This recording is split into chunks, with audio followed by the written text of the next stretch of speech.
Welcome back to Anime Bros. This is episode 10. I guess kind of a milestone episode for us, and we got Andrew back. He was here for our first milestone, episode 1. So we're going to be talking about Darwin's Game on this episode. It's kind of like a survival type show. Reminds me a lot of Mirai Nikki and Batum as well. It's a little different. I think it's just like those shows with a lot cooler characters, in my opinion. But what do you think, Chris? I think the same thing. I like most of the characters in that show, and to me, they all had different character traits that allowed them to be easily remembered. And there was none of them I really hated or had a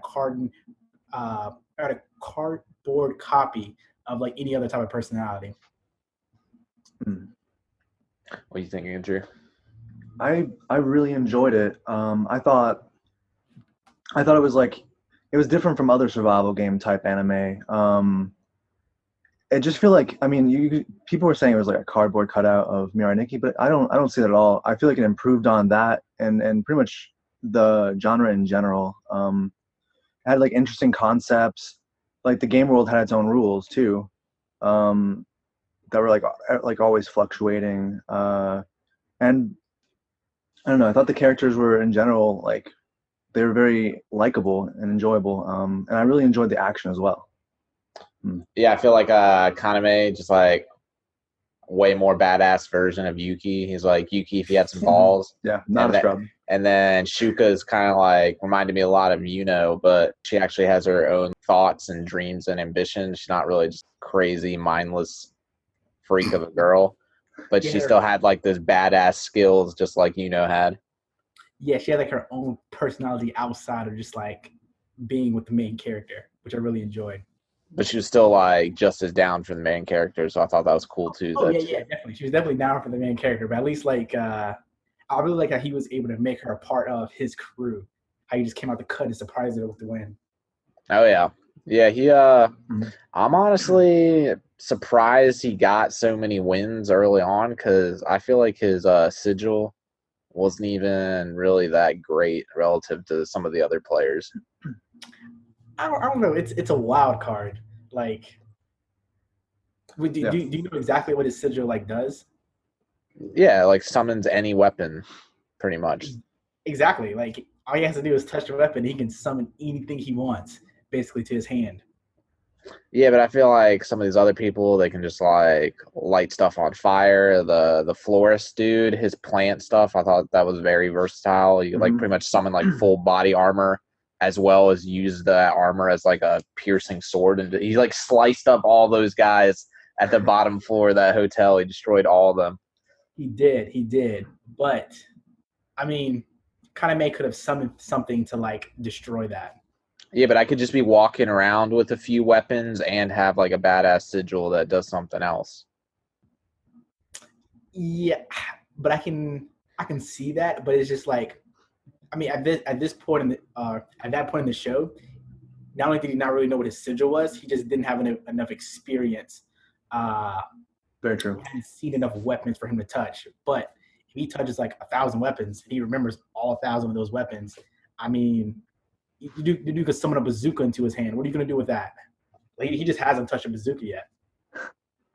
I'm sure the plant dude could I feel like you could just summon a tree right where someone's standing and split them in half. Or maybe summon a plant within that person. I feel like the florist was actually pretty OD. They just kind of they kind of fucked him up. He could have done shit with poison. Who knows? He could have had carnivorous plants, doing crazy shit. I don't know. I feel like they could have done more with his character. And then if he augmented people with his plants too, there's just so much they could have done. I feel like just someone with a SWAT jacket, having a bunch of a grenade belt, bunch of pistols, tactical knives. That's if someone that's coming after you, that's pretty much what Kaname's sigil is. I think it's a little bit more than that. No, it's obviously a little bit better than that, but I'm just saying I felt relative some other characters out here flying, they can use their sigil and they're flying. Jetpack. What do you mean? I don't know if he could do that. You're flying. He can summon a jetpack type weapon, put it on, fly up there, summon a gun or a shotgun and shoot you down. That would be pretty cool if he could do that, but I don't know if he can. Like a jetpack with a Gatling gun on it, that would be pretty cool. He's just like flying around, like shooting this Gatling gun at people. Yeah, I mean, that would actually be pretty cool. But I feel like I don't know if he'd be able to do that. And then Shuka, like her power, she can pretty much like fly with hers. I mean, yes. I mean, unfortunately, he's just like limited to what he has touched and what he can summon. But I thought it was like when they kind of explained it is he can touch anything, and he basically has like the ability to create whatever he touched back into him. So I mean, this dude was like powerful enough to touch a building, create that building on top of your head while you're out there flying. No, it's just weapons. You can't create a building. Did he specifically say weapons?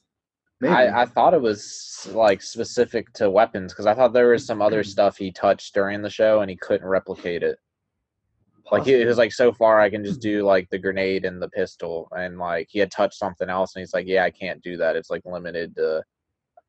And they kept showing like him being a blacksmith. Like they were like they kept showing that scene of him like forging weapons. Mm-hmm. I feel like that's kind of that contradicts your point of him like forging a building. There's no blacksmiths out here like I guess like carpenters or something. They're out here hitting hammers on stuff, making buildings. But now let's look at what exactly his sigil was. Yeah, I remember something that kind of like confounded it. It's just like in the first episode, he replicated his nurse's pen. She's like, "Oh, I didn't remember having two pens." He just kind of created it out of thin air. I do remember that. So I don't know if there might be more tricks to his power than just weapons, but I don't know. I mean, I guess you could John Wick people or like Joker him. You know? He pretty much seems like he's the number one player in the game at this point.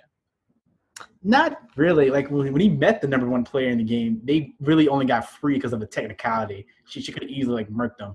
He's definitely like top 10 at least, and there's tons of people playing that game, and I just felt like the power he got's cool, but I just wouldn't have initially thought that'd be like a top 10 power. I guess it also comes down to the player as well and how you use it, but yeah, I was just kind of surprised that as like a rookie coming into the game, he was like murking all these veteran players with that sigil. I mean, you gotta really I would prefer Souta and Sui's just like covering people in water and then freezing them. That's a nice sigil. I mean, I think that would like really fuck somebody up. I mean, if I was them, I'd be carrying like a bucket of water on my back. It wouldn't even matter because once I throw that bucket of water, it's over for you. Yeah. Just like something in like a casing or tube, just something that has a lot of liquid in it. But yeah, Andrew and I were talking. I didn't really know how to interpret their sigil. Like, did one of them control the water and one of them controlled the ice, or did they just have to switch personalities back and forth because Souta was the one that wanted to fight? Yeah, Sui wouldn't hurt anyone, or she would really want to abstain from that, like a pacifist. I think one of them actually controlled the water and the other one actually controlled the ice. Yeah, I couldn't tell if that was the case or if just Sui didn't want to fight anyone. So anytime they were about to like fight, Souta would come out just to do the attacks. Maybe actually. I couldn't tell. We were both trying to keep track of it. Yeah. And it seemed like Souta was always doing the ice attack, so that's why I was thinking maybe he was the ice person. But I couldn't really tell. That's a good question because it was very weird. I knew they were like as soon as they first introduced the character, I was like, yo, that's the same one. She obviously has like some sort of bipolar disorder. I don't know why they didn't figure this out before. It wasn't obvious to me until they actually. What I was like, there's no way there's two of them. Like there's something going on like inside like the mine. They were down in that subway. There could have been two of them down there. It wasn't until like they pretty much like you saw them switch bodies that I knew what was up. Because even Shuka's like, is there two of them? And I was like kind of on the same page as Shuka, like what's going on? And then they clued the audience in before they actually clued in the rest of the characters. But I didn't know like right up front. Yeah, so one of them controls the water, the one that doesn't fight, and the other one controls the ice. Okay, that's cool. It's pretty cool. Kinda, actually. It might get them in trouble sometimes if they're not on the same page. Yeah, they could like have conflicting like ideas of how they want to handle a fight, or like maybe they want one wants to make an ally, the other one wants to make an enemy. That's kind of what was like low key going on in the like when they first met, like Kaname's gang. So That's true. I feel like half the time this Soda was like, "Nah, fuck it, I'm taking over," and then he Well, they were about to kill Ryuji, the guy that had like the skull mask and the what's that gun called? It looked like the RPD. Is that what it's called? Or like from Modern Warfare? RPK, RPD, like, yeah, whatever that kind of. Yeah. He had like that machine gun, the heavy machine gun. He was pretty funny. Yeah, they were about to kill him in like the gas station or store or whatever. He was about to put like an icicle through his chest, and then Sui's like, "Nah, like stop the arm." Yes, I mean there could be like a, but in that situation, it was clear that they had won the fight. So it was like, what was the conclusion of it? I think that if they were out here like fighting for their life and they're losing, they'd be more likely to be on the same page, which is to survive. Yeah. And so, what do you think of his sigil? Who's? Ryuji, I think that's his name. What exactly is his sigil? It feel like he was just carrying around guns. No, he could tell if people were telling the truth or not. That's true. I do remember that. That one is like, it's trash. I feel like if I was in that game, that would be the one that I would get. Because I was telling Andrew, like, whenever I play these RPG games, I always like max out my speech option. Yeah. Like I would put all my points in charisma and speech. And I also think the people that run the world like aren't really the strongest. They just have like their speech skill maxed out. It's true. So he pretty much has a sigil that like amplifies your speech skill. Yes. Okay. I think his sigil is good if you have other skills. If you have no other skills, I mean, you're pretty much toast in a survival game. Like, luckily, this dude knows how to use most weapons, so he can survive. But if you're just your average Joe, like, if you were what were their names? Souta and Sui. Yeah. Like, if they had that sigil, they're toast. They're not surviving. Like, they have like two personalities. They can tell when somebody's telling the truth. They get into a fight with anybody. They're just going to get destroyed. Yeah, they get wrecked. Oh my god. Yeah. Luckily, his ability, he can actually like shoot multiple guns, and he knows a little bit of I guess hand-to-hand combat. Even then, he still almost got fucked up by Wang though. Yeah, but he's just I feel like he's never going to get double crossed. He's not going to get double crossed, but if he's talking to the number one player in the game, and he's like, "Hey, are you going to kill me?" and the person says no, and you're like, "Oh, you're lying." Is he really going to get away? If he doesn't know how to shoot guns, how is he going to? Now you need. I was telling Andrew, like, you need followers too if you're going to have that. Like, your speech skills maxed out, but you also need like some followers that are like really powerful. Yeah. Oh yeah, that's what I'm saying. Like, if he had like other skills besides that sigil, he's good. But if he has like no skills and he's trying to like survive in a survival game with only that sigil, it's a bad day for him. Well, he would just need allies as well, is what I was saying. Yeah, oh yeah, he would have to if he wanted to. Like, I feel like he's a good asset to the team because if they go into honestly, that one girl they recruited towards the end, the number one player, I'm trying to Liu Xuelan. Fox Mask Girl. Yeah, the number one player. Kaname was saying, like, if you're going to betray us, you betray me first. But then also, Ryuji would just, like, know in any conversation if she was being, like, deceitful. Yeah. He's so he's a very good support character, right? Yeah. Like, if you wanted like a backup ability, that's the one you choose. But if you like have your choice of all the abilities, I don't think I would choose that one. You can let me know which one you would choose first before I tell you mine. But I'm just saying I feel like that would be the one I would get just based off like how I play these RPG games and how how I think. I feel, and like even in all our other shows when we were talking about what powers we wanted, I want the power to hypnotize or manipulate people. I feel like that's more in line with like that type of power. If I was in that game, I would probably end up having Rein's ability. Hell yeah. Yeah, and you liked her a lot, didn't you? She's I honestly think she could be like arguably the best character, like in terms of sigil in a sense. I mean, I guess Kaname does conjure like matter out of thin air, but like she, at least in tandem, like she has the ability to read like the momentum. She can basically predict the future of like most, if any, movements, as long as she has the ability to actually process it, like sensory wise. And plus, like with it, she got like borderline unlimited computational power. They're saying so. Yeah. Like her analyzing ability, like I feel like they could have done a hell of a lot more. It would just be very difficult to like adhere to such a high level concept like throughout without any flaws. But I think her power is arguably one of the best, at least the best top 3 that we've seen. You know. She was actually my favorite character. I was having a hard time. I still don't even know if I've decided between her and Shuka. Oh, Shuka's third for me. Okay. Like Rein, Kaname, the main character, and then Shuka. No, Because, Rain's definitely up there because she's the most like Lelouch and Light Yagami and those type of characters where I feel like her Shikamaru, like she has the crazy intellect. he's Yeah. analytical. But if I had to choose a sigil for the show, I'm definitely going with the Wangs. No, which I don't talk about this often because it doesn't really come up in real life a lot. But whenever people are like, "What superpower do you want?" Like I've always wanted the one where I could just teleport anywhere. I got this super long ass drive I got to do, just like teleport there. And then I would also want to like twist it to where I could like teleport to different time periods too. I would just want to jump to different times and spaces. But his was just limited to 5 meters. So like he had the power that I love, but it was just so limited to how far he could jump. If he could jump like anywhere within the world, and with playing that game, it would be like just anywhere within that city block. He could have escaped from Shuka if he could have teleported farther. It's true.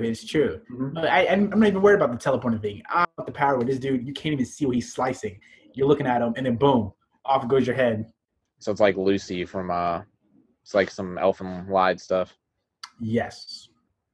I got those vibes when I first saw it, and then I was like, this guy could be like really awesome, you know. Plus his name's Wang. I just think the jokes kind of write themselves, you know. But like, yeah, we what in the I watched it in the dub up till because they only had up to episode 8, and then when I was watching it with Andrew, I actually got to rewatch it in the sub, so I actually felt like I watched it in both.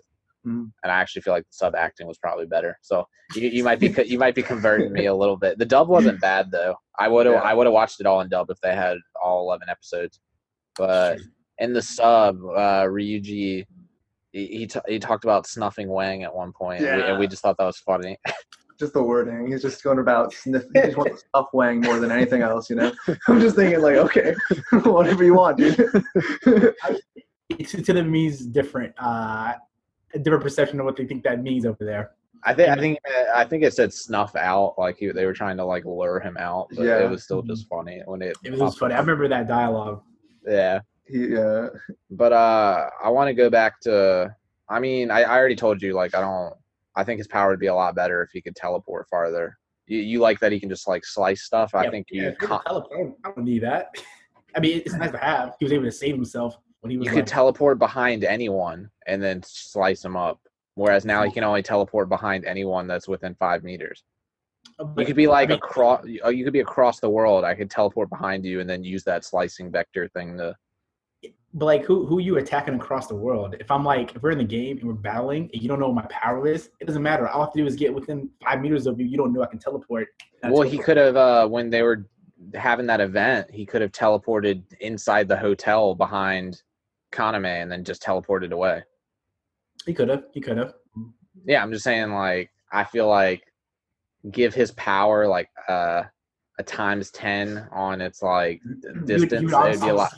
You want to be defeated then? What do you? Yeah, I'm saying he could have had a way cooler sigil. I don't like his because I felt like it fit his character. Like seems really powerful, you know, like very strong, unyielding, unbeatable, but like he had a lot of weakness, and he wasn't smart. He wasn't very smart. I thought he was kind of smart. Or like he was clever, but like overall, he didn't see the bigger picture. How about that? I'll tell you, he seemed way smarter in the reason I liked the sub better is because I think Wang was way smarter in the sub than he was in the dub. What did he sound like in the dub? He sounded like There is one scene where he's like putting down one of his henchmen. He asks him, he's like, "What do you think the point of this game is?" And he's like, "It's to collect all the rings, right?" And then Wong's just like looking at the QR code on the ring, and he's like, "Yeah, you're smart. Well, the only objective is to get the rings. There's no bigger picture." And he's like, "Oh, you think I'm smart? You think I'm? No one's ever called me smart." And he's like, "Yeah, you're really smart." He's like kind of putting down his henchmen. They kind of made him seem like the henchman, like kind of like dumb. You know, in the sub, he was He was just like he was like half a step above his henchmen, where he's Oh. just like a little bit smarter than them. Whereas I feel like in the sub, they made him like sound like he was way smarter than the people that were following him. yeah. In the sub, I knew he was kind of dumb, like in overall situations, but he was still like he was still like very cunning, and he was quicker to the punch than any of his henchmen. Yeah, I agree. I think I'm gonna rescind saying dumb. Like it's more like he's clever. He's got the cunningness, but I think he's just completely arrogant. Like he even said the game's about him. Effectively, he's like, I'm the main character, and that's not true. So you know, I felt like in the dub he was more like cocky. He had less to back it up, whereas in the sub he was just as arrogant. But I feel like they were giving him the perception that he was able to back it up more. Like he was confident because he's like out here wrecking everybody. Yeah, I guess in the dub they probably made him seem like your classic bad guy that like just doesn't see any of his flaws and walking around with like fake bravado. Whereas in the sub they gave him more of like a top down personality. Like they fleshed it out a little bit more. So he was just like you could see different aspects of him. I did want to come back to Rein though. You guys are hyping up her sigil a lot. I feel like her sigil is the same thing as the Knight of One from Code Geass, and that guy got picked off so easily. No. I would By say Suzaku. can you give me a refresher on the Night of One? I can't remember. You probably didn't get that. You told me you didn't finish the Oh yeah, Lelouch the Rebellion second round part. 2. Yeah. Mhm. Pretty much he has this Geass where he can just like see. It's pretty much the same thing as Leplace or whatever. You can just see in the future like a few seconds. But it can be. Is it absolute or can it be fooled? I assume it can be fooled. Well, when he was fighting Suzaku, they were like in their nightmares, and it was just showing like them fighting, and then it would like he could see where Suzaku's nightmare was going to be in like 5 seconds, so he was like reacting accordingly. Yeah. So it's pretty much the same power. that was different though. How so? Well, he wasn't able to see what Suzaku was doing, obviously, because Suzaku was under the Geass himself. And Suzaku was able to like fight the will to live. But the power itself, I'm saying, was pretty much the same. They could just see in the future a few seconds. I feel like Rein has a buffed version because she was talking about the Leplace demon hypothesis or whatever that was. Possibilities and go like much deeper. Yeah, she has like the brain power. The analysis, like I believe, comes with the sigil, right? I may be wrong. Okay, I feel like that makes it better because like the Knight of One, it sounds like while he can see the future, it's more interpretive. They're both interpretive. They're both subjective to how they see it and how they analyze it. But hers is more like it's just there's a hell of a lot more analysis and computational power going on with hers. Well, I thought Rein was just that smart. I didn't think she was given her smarts. Oh, it's possible. I interpret it the other way though. Okay. Yeah, and I also feel like when she went into it, she was able to like draft a plan based on around what her sigil allowed her to do. Knight of One couldn't draft a plan. He just had to be like he actually had to go there, have the event transpire, and then like within that 5-second time frame, kind of like react to what was happening. I do think she picked a good weapon based off what her sigil was, because if she's trying to snipe people and she can just see where they're going to be at a couple seconds, pretty much like put the scope on where they're going to be. Yeah, I'd say that probably. I'd say her sniper skills. I mean, she's like proficient with the sniper rifle, regardless of her sigil. She like learned that skill herself. I think that kind of puts her over the top as like maybe like my favorite character in the series. Just because she's such a badass with the sniper rifle. She is. You know, in combination with her sigil, that makes her like, you know, almost unbeatable depending on who she goes against. Yeah, her able to go into like the Leplace herself and able to calculate anything in the world. I think that's like, I mean, she's basically able to like answer any question known to that kind, which makes it, I think, a lot better than what the Knight of One's ability was. I agree. I do like Ryuji's sigil. I don't know if I would pick that one. I actually might. You guys are hating on it a little bit, but I feel like you're not really surviving that game like on your own. I mean, there are solo players, but I feel like even Shuka and Kaname had to like team up, and they were still like struggling against other people. So I just feel like you're never really gonna get double crossed. Like when you team up with someone, you pretty much are gonna know their intentions. So I feel like that's very useful. But I also might just go with Shuka because I feel like her weapon was just like an extension of herself. It was almost like she had extra limbs, She's and Yeah. and then she was just like flying around. She could pretty much just will the weapon to do whatever she wanted, whereas Kaname can just like summon any weapon. He even like flexed a little bit. He like summoned her chains back when she lost them. I looked up his ability. He can summon anything he's touched before, but it can be complex. Like it couldn't be a car, and it couldn't be a cell phone, which is what he was like asked to replicate that one time. Yeah, but I feel like Shuka's weapon, it's like whereas Kaname can like summon any weapon, uh, Shuka really pretty much gives her weapon like a mind of its own, which is like the same as hers. Like she can like will the chain into doing whatever she wants. Yeah. But if she's facing Kaname, who can like replicate her chain and fight her with it. Yeah, but she's gonna be better with the chain than Kaname is. He could just like nuke her. It's Can he true, do yeah. that? Can he make a nuke? Her chain in like one hand and then like making bombs appear in the other. I mean, It can like do unpredictable movements because it's just doing whatever she can think. Which would be pretty I feel like random. she doesn't have to be like skilled in like actually like whipping it around with her hand. It's like pretty much like if she can think it, the chain will just like do that on its own. It can do like unpredictable movements that you wouldn't be able to like simulate with your actual hand. That's why she's able to like fly around and shit. Give it like the most skilled martial artist like a chain. I don't think he's gonna be able to fly around with it. Hell no. probably not. But he doesn't have to be good enough using it as her. He just has to be good enough where he can also use other weapons in order to defeat her. So his overall like arsenal of weapons is going to be able to take care of her chains. As like seen when they were first fighting, and he was like, "Nah, this is not how it's going to go down."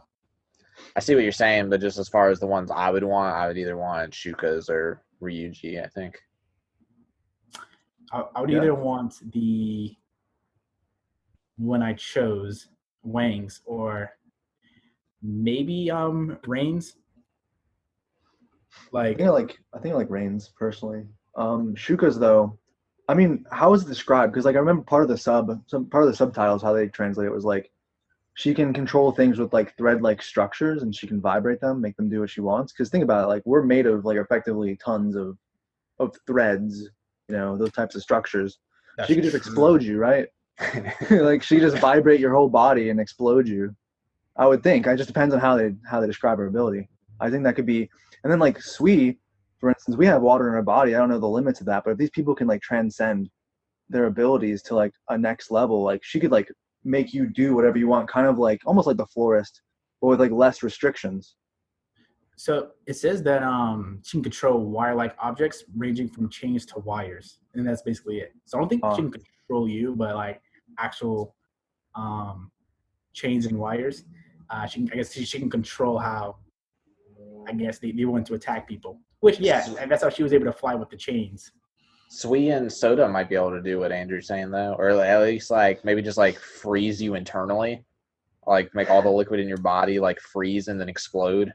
That would be interesting. But that was also one of the ones I was thinking about having, like without the bipolar personality part. If I can have both of those sigils into one, or just me, I think that would also be a good choice. Well, she said she wished for her brother to come back in that way. So, does D game grant wishes, or was that just a coincidence?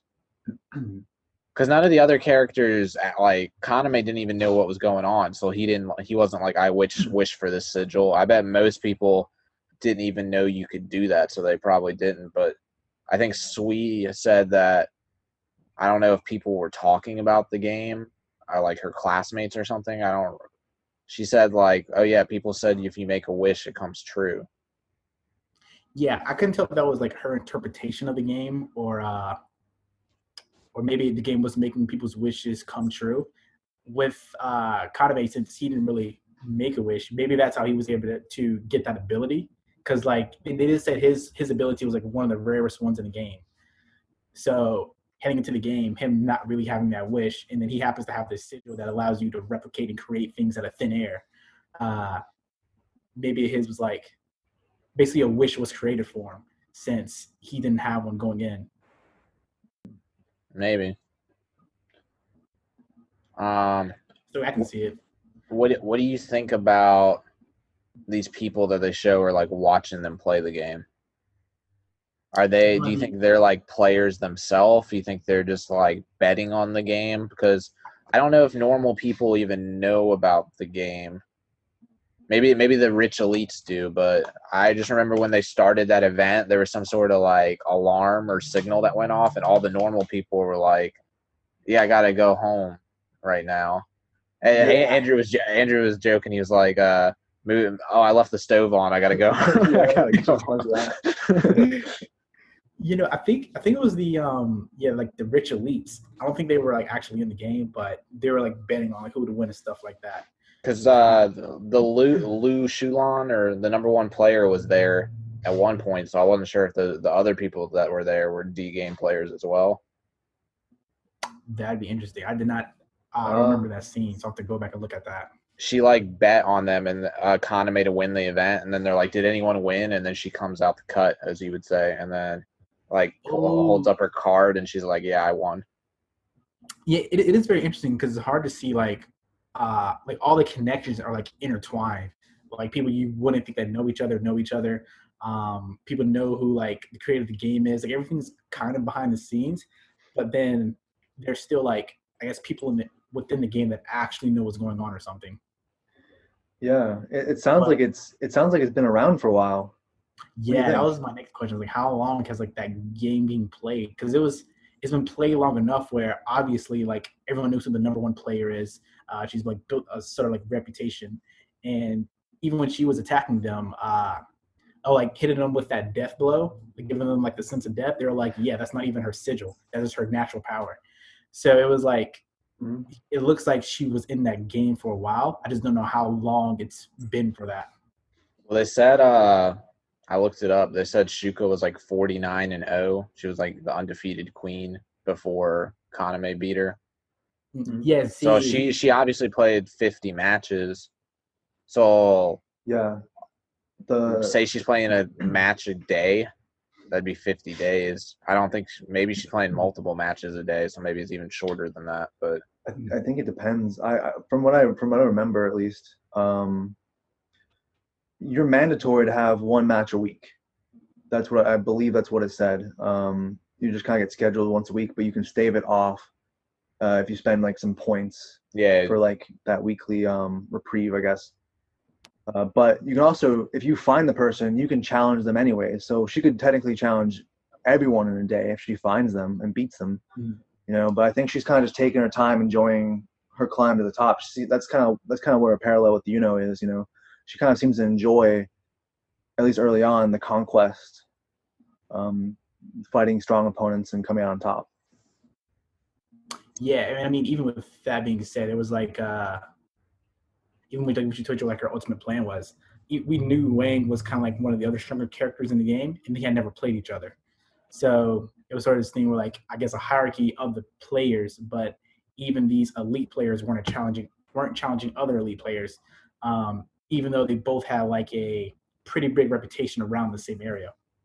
Was the Panda dude, was he considered an elite player?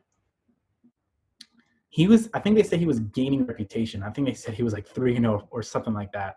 As far as you can choose his sigil, that one allowed you to turn invisible.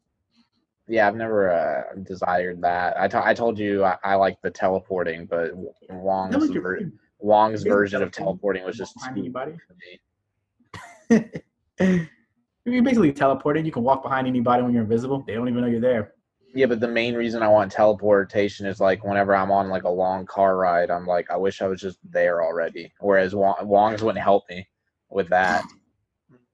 I mean, if you knew where you're going, being able to like teleport every 5 meters and just keep on teleporting would that actually that should get you there faster? Yeah. What's the cooldown? Then a car. I don't so could he go over like 70 miles an hour by teleporting Yeah, 5 meters? are you gonna run through a stoplight? Like he can teleport across that. He doesn't have to worry about no stoplights.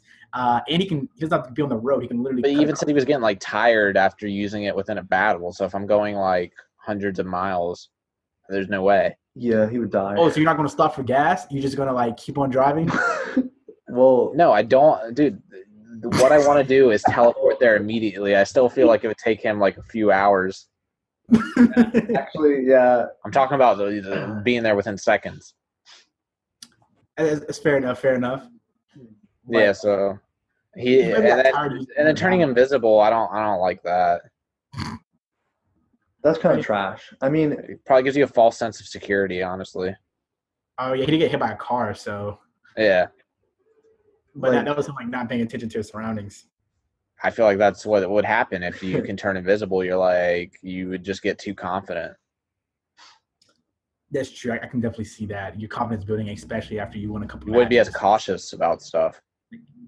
You know, I would definitely say he probably had the worst one in the game. Like his is just below the dude being able to tell the truth. I kind of like his though. I kind of feel like he's like the Gios canceller. He's just like a really good sidekick to have. No. The Gios cancel Ultimate is different sidekick. because they also affects you, like the person on your team using the Gios. This is like this one doesn't harm your teammates really. But although it did almost get him killed when he was trying to read Kaname's mind, he was like, "Yo, this dude is lying." And he was about to say something that was going to fuck up the plan. Nah, he was just thinking it. He wasn't gonna say. The whole time he was waiting for his opportunity to strike Wong. I don't think he was ever gonna. What do I'm anything. saying though, him striking one before it was like too early would have definitely fucked it up. Yeah, but he would have struck before Kaname was even there. So that had nothing to do with using his sigil to tell if he was lying or not. Remembering that wrong. He was like fighting Wong. He was like Wong was carving him up, and he's like, I'm gonna take him out with me. As soon as I get an opening, I'm gonna blow us up. And then Kaname comes out and starts talking, and then all Ryuji does is like stare at him at Kaname. He's like, oh, he's full of shit. And he's kind of just like a spectator. He wasn't really. He's like, if Kaname gives me an opening, I'm gonna do this. But he was never about to like open his mouth and start talking. Yeah, but I'm saying though, like that he was about to take any opening that Kaname give him, Yeah. even though that wasn't Kaname's plan. It would have ruined the plan of like Kaname trying to save him because he would have committed suicide at the opening that he got. Yeah, So but then he turned and looked at Wong and saw that he was like kind of buying the bullshit. If he didn't have that sigil in that moment, he probably still would have been looking to any second he got to blow up Wong. But instead, he was able to like chill because he could see actually. I think if he didn't have that sigil, he just would have stayed still the entire time. He would have been less likely to make a move without all the information at hand. it seems I feel like he would have been more likely to make a move without all the information at hand. I feel like he was like, I'm just going to blow him up as soon as I get an opening. And he was just like going to wait for that opening. Whereas being able to see all the information, he was like, oh, I can actually see where this is potentially going. Yeah. I actually can kind of see that because like at first I was thinking that maybe it would have been worse, but then I was thinking like if he didn't have any of the information, he wouldn't have known it was a bluff and to begin with. Potentially, he would have been like, dude, he may have been like, dude, what are you doing, giving away, the information to win the game? Like, that's the point. Like they might kill us anyways, kind of thing. And he might act out, try and blow himself up anyways, regardless. Is like kind of how I view that. I think that his sigil actually did allow him to like he just saw just piles of just bullshit, just lie, stacking up so much bullshit that Wang, who he was like a very clever, like sort of mob boss type guy. He was just like, dude, this is so much bullshit. This has got to be true. What the fuck? Just in case, we'll keep him alive. So I thought that turned out very well. I guess it would be like, I guess it would depend on the person's like personality. Because I think with him having less information, he'd be like less likely to make a move. I can see how him having less likely information, some people would jump the gun early and be like, well, you know what, fuck it. Ready to take myself out. Yeah, because he might be like, I can't afford to wait. because I'll miss my opportunity. But then now that he's seeing all this new information, he's like, well, now that I'm taking in new information, I can analyze it differently. Yeah. You know, Fair enough. I see that one. you know who could have really used that sigil? Wang. He could've. He got this. So that's He is destructive if he had that sigil. yeah, that's true. He would have at least had like the fire demon guy, Sig, just chilling. But yeah, this guy's full of shit. Burn him up, boy. And then rest is history. To be fair, he did have good charisma, getting people to follow him. So Yeah, that's what I'm saying. Like the telling whether people are lying or not, I feel like it boosts your charisma stat. ooh, what about that guy? Let me see if I can find his name. Shinozuka. What about his sigil? His didn't seem that bad. I don't know who that is. You have to. What's he look like? He was his friend, telekinesis abilities that they basically put him in a blender. I mean,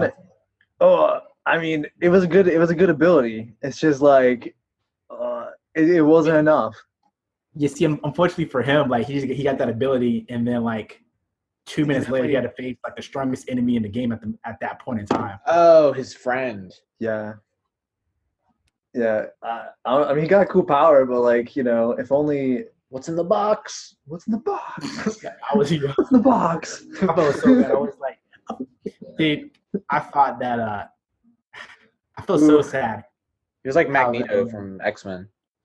What's that? He was like Magneto from X-Men. Yeah, except didn't Magneto have metal in it in order for it to control it? So it's like better. It's like, what about Phoenix or Jean Grey? Didn't she have like a telekinetic kind of power too? No, maybe not. Yeah, kind of. I don't know. I mean, his power was cool. I feel like Kaname did the right thing because that was probably the only way he was getting out. Even though he didn't get out, but that was like his only chance. Well, Kaname's plan was to like have him teleport, or use the teleport thing since he was a part of the squad. But the thing is, when that phone call ended, he never knew if he actually accepted that request or not. What teleport thing?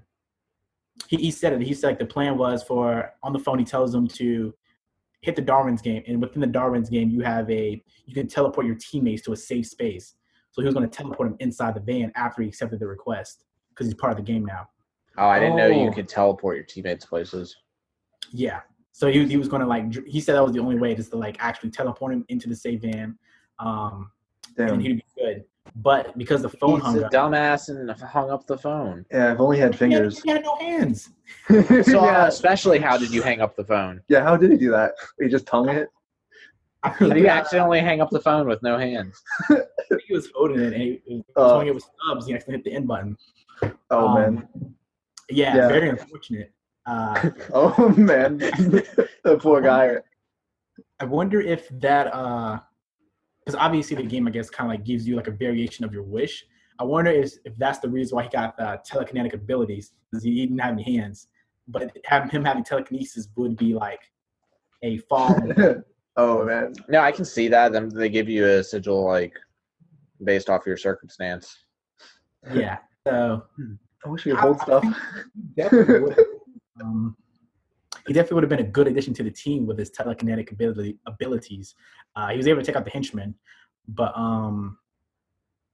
unfortunately for him, we only got to see like a few minutes of screen time of how much he was able to use those abilities. So we don't really know what the limit was.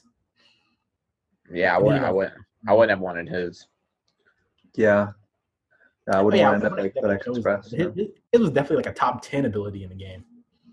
Yeah, it was definitely skilled, but I just wouldn't have, for like the way I would be playing the game, I wouldn't have wanted it. Yeah, it could have worked really well with Reina because like he could basically like control momentum of a person telekinetically or objects, you know, and they could like really set up like multi-leveled sort of like traps and plans. I think it could have been really cool. That's true. Mm-hmm. Like I think if he would have been able to move other people, like pull them towards him or throw them away, I think that would have been like a really good addition to his abilities. That would make him like a little bit stronger or like a little bit on the upper end of the team. He was able to do that. Are you still talking about his friend? Yeah. Yeah, he said he could throw people like rag dolls. Oh yeah, he threw their henchmen. Like, well, obviously it wasn't enough to keep Wang from him. So like, He kind of stood up, yeah. To Wang for a little bit. I mean, I'm sure if he knew what Wang did, it could have been a completely different battle. Yeah, they didn't show that fight really. He had no experience. Yeah, he had no experience. He didn't really know what Wayne did. But with telekinetic abilities, you definitely do not want like the head boss dude, like Oh fuck no. within 5 meters of you. Yeah, exactly. Look, he probably got within 5 meters of this dude, and it was over. Teleported behind him, sliced off his legs. He didn't know what was going on. He didn't know what was going on. Stuffed him in a box. Yeah, we didn't get to see that fight, but what did you think of the fight between Kaname and Danjou from the Danjou Boxing Club? Mm-hmm. Oh, that one was pretty interesting. I kind of feel like Danjou would have squashed him if they had kept fighting. If Xuelan didn't show up. That one was like iffy because I definitely think he definitely had like the upper hand for most of the match. Did they even show his sigil? Because they said he wasn't even. He turned into stone. He turned into stone. He didn't even. He only had to use that one time. Exactly. The whole rest of the time, he picked up like this concrete block and was like threw it at him and just charging him. Yeah, but I mean, we saw just like how tactical Kaname is. He's like, hey, look, I'm about to blow us both up. Flash grenade. He was able to get away and then kind of like formulate another plan in order to like stay on his feet. He definitely had battle sense. Kaname definitely had the battle sense to hang with him. But we're talking about just like head to head. I honestly think that Danjou would have won. I mean, oh yeah, like, and we don't even know exactly what his sigil truly does. I mean, he got hard, like, but like, you know, like lots of people have gotten hard throughout history, but it's just like it's just like maybe he could have done something really cool. Like maybe he can harden anything he touches. Maybe he can control carbon. Maybe he can do all sorts of things. We don't really know.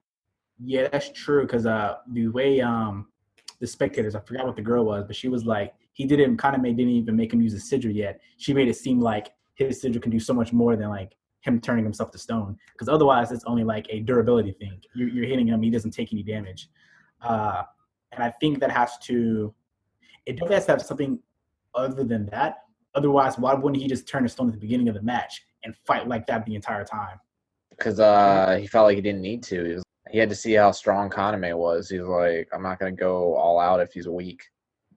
But I'm saying, though, he doesn't even have to go all out. But if it was like, if his ability was only to protect himself, then he was feeling himself. He was like, dude, I'm about to squash you without even using my sigil. I don't know about that. I just think that's how I interpret it, because they said the spectator, I think it might have been Rein. Mm-hmm. It could have been someone else, but they're like, Kaname's putting all his cards on the table like right from the start, and then you really don't even know what Danjou's holding in his hand. Yeah, that's what I'm saying. I'm saying that like I think that his sigil had another ability, because if his sigil was just to purely protect him, then there's no reason to hide that. Like if his sigil was only like, he's arrogant. He's just as arrogant as Wang is. Yeah, but Wang still used both of his abilities. He still teleported and used his whatchamacallit, whatever those flailing things are called. It might be more arrogant than Wang, then I don't know. I think the reason why he didn't use it was because, I'm saying though, if his I think it was just testing him. Danjou being more arrogant? Is that the question? Yeah, well, I don't know. I don't think he's more arrogant. I think it was just in that battle. I thought he was. I think he could have been overconfident. I don't want to say arrogant. I would say like. Is that the same thing? I would say very similar, slight difference. I'd say the difference.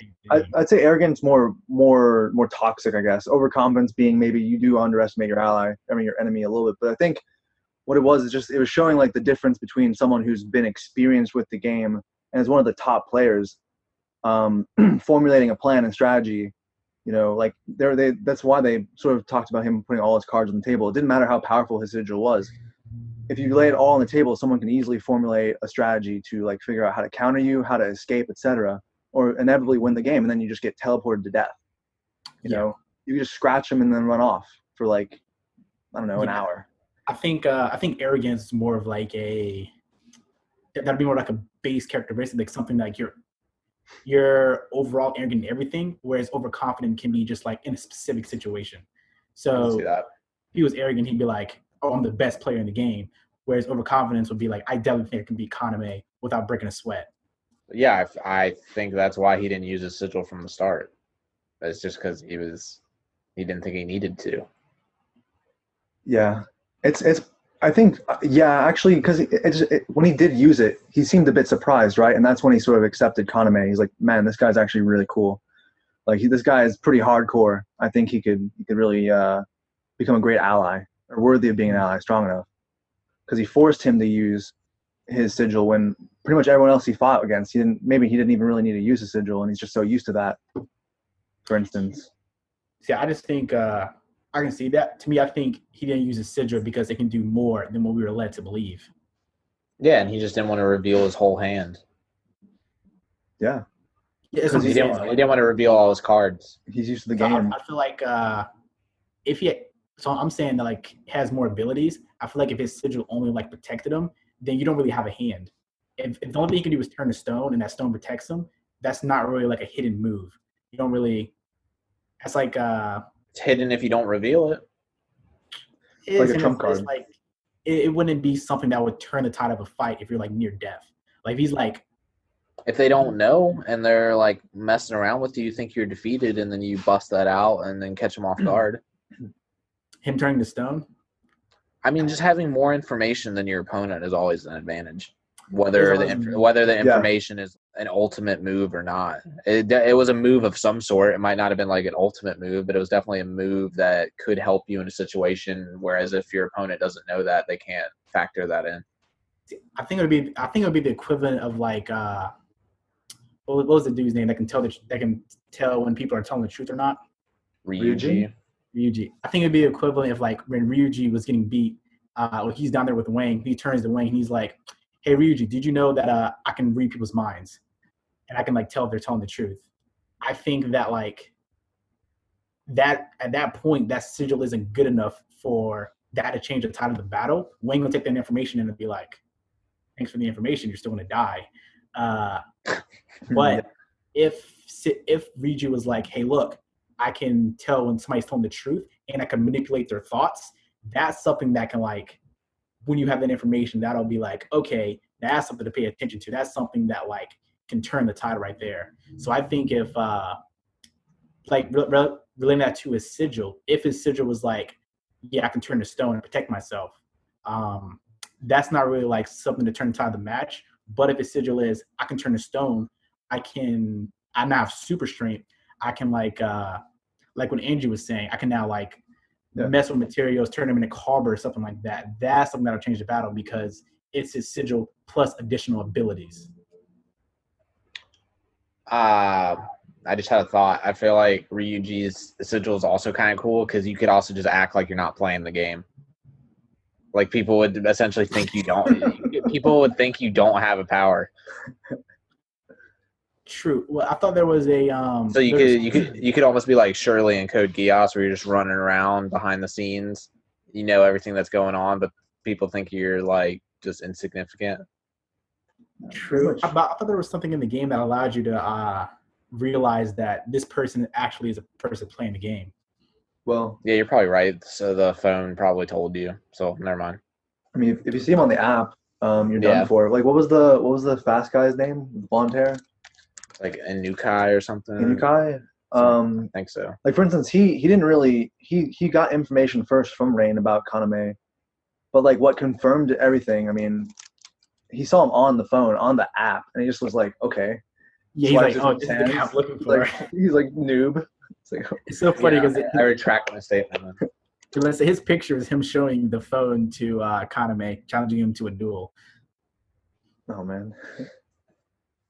Really, he should have been able to, like, he had a good chance to defeat Kaname. He came in with all the information. What if he hit it? What if he hit his phone and wasn't walking around with his phone? Then would people know he's playing?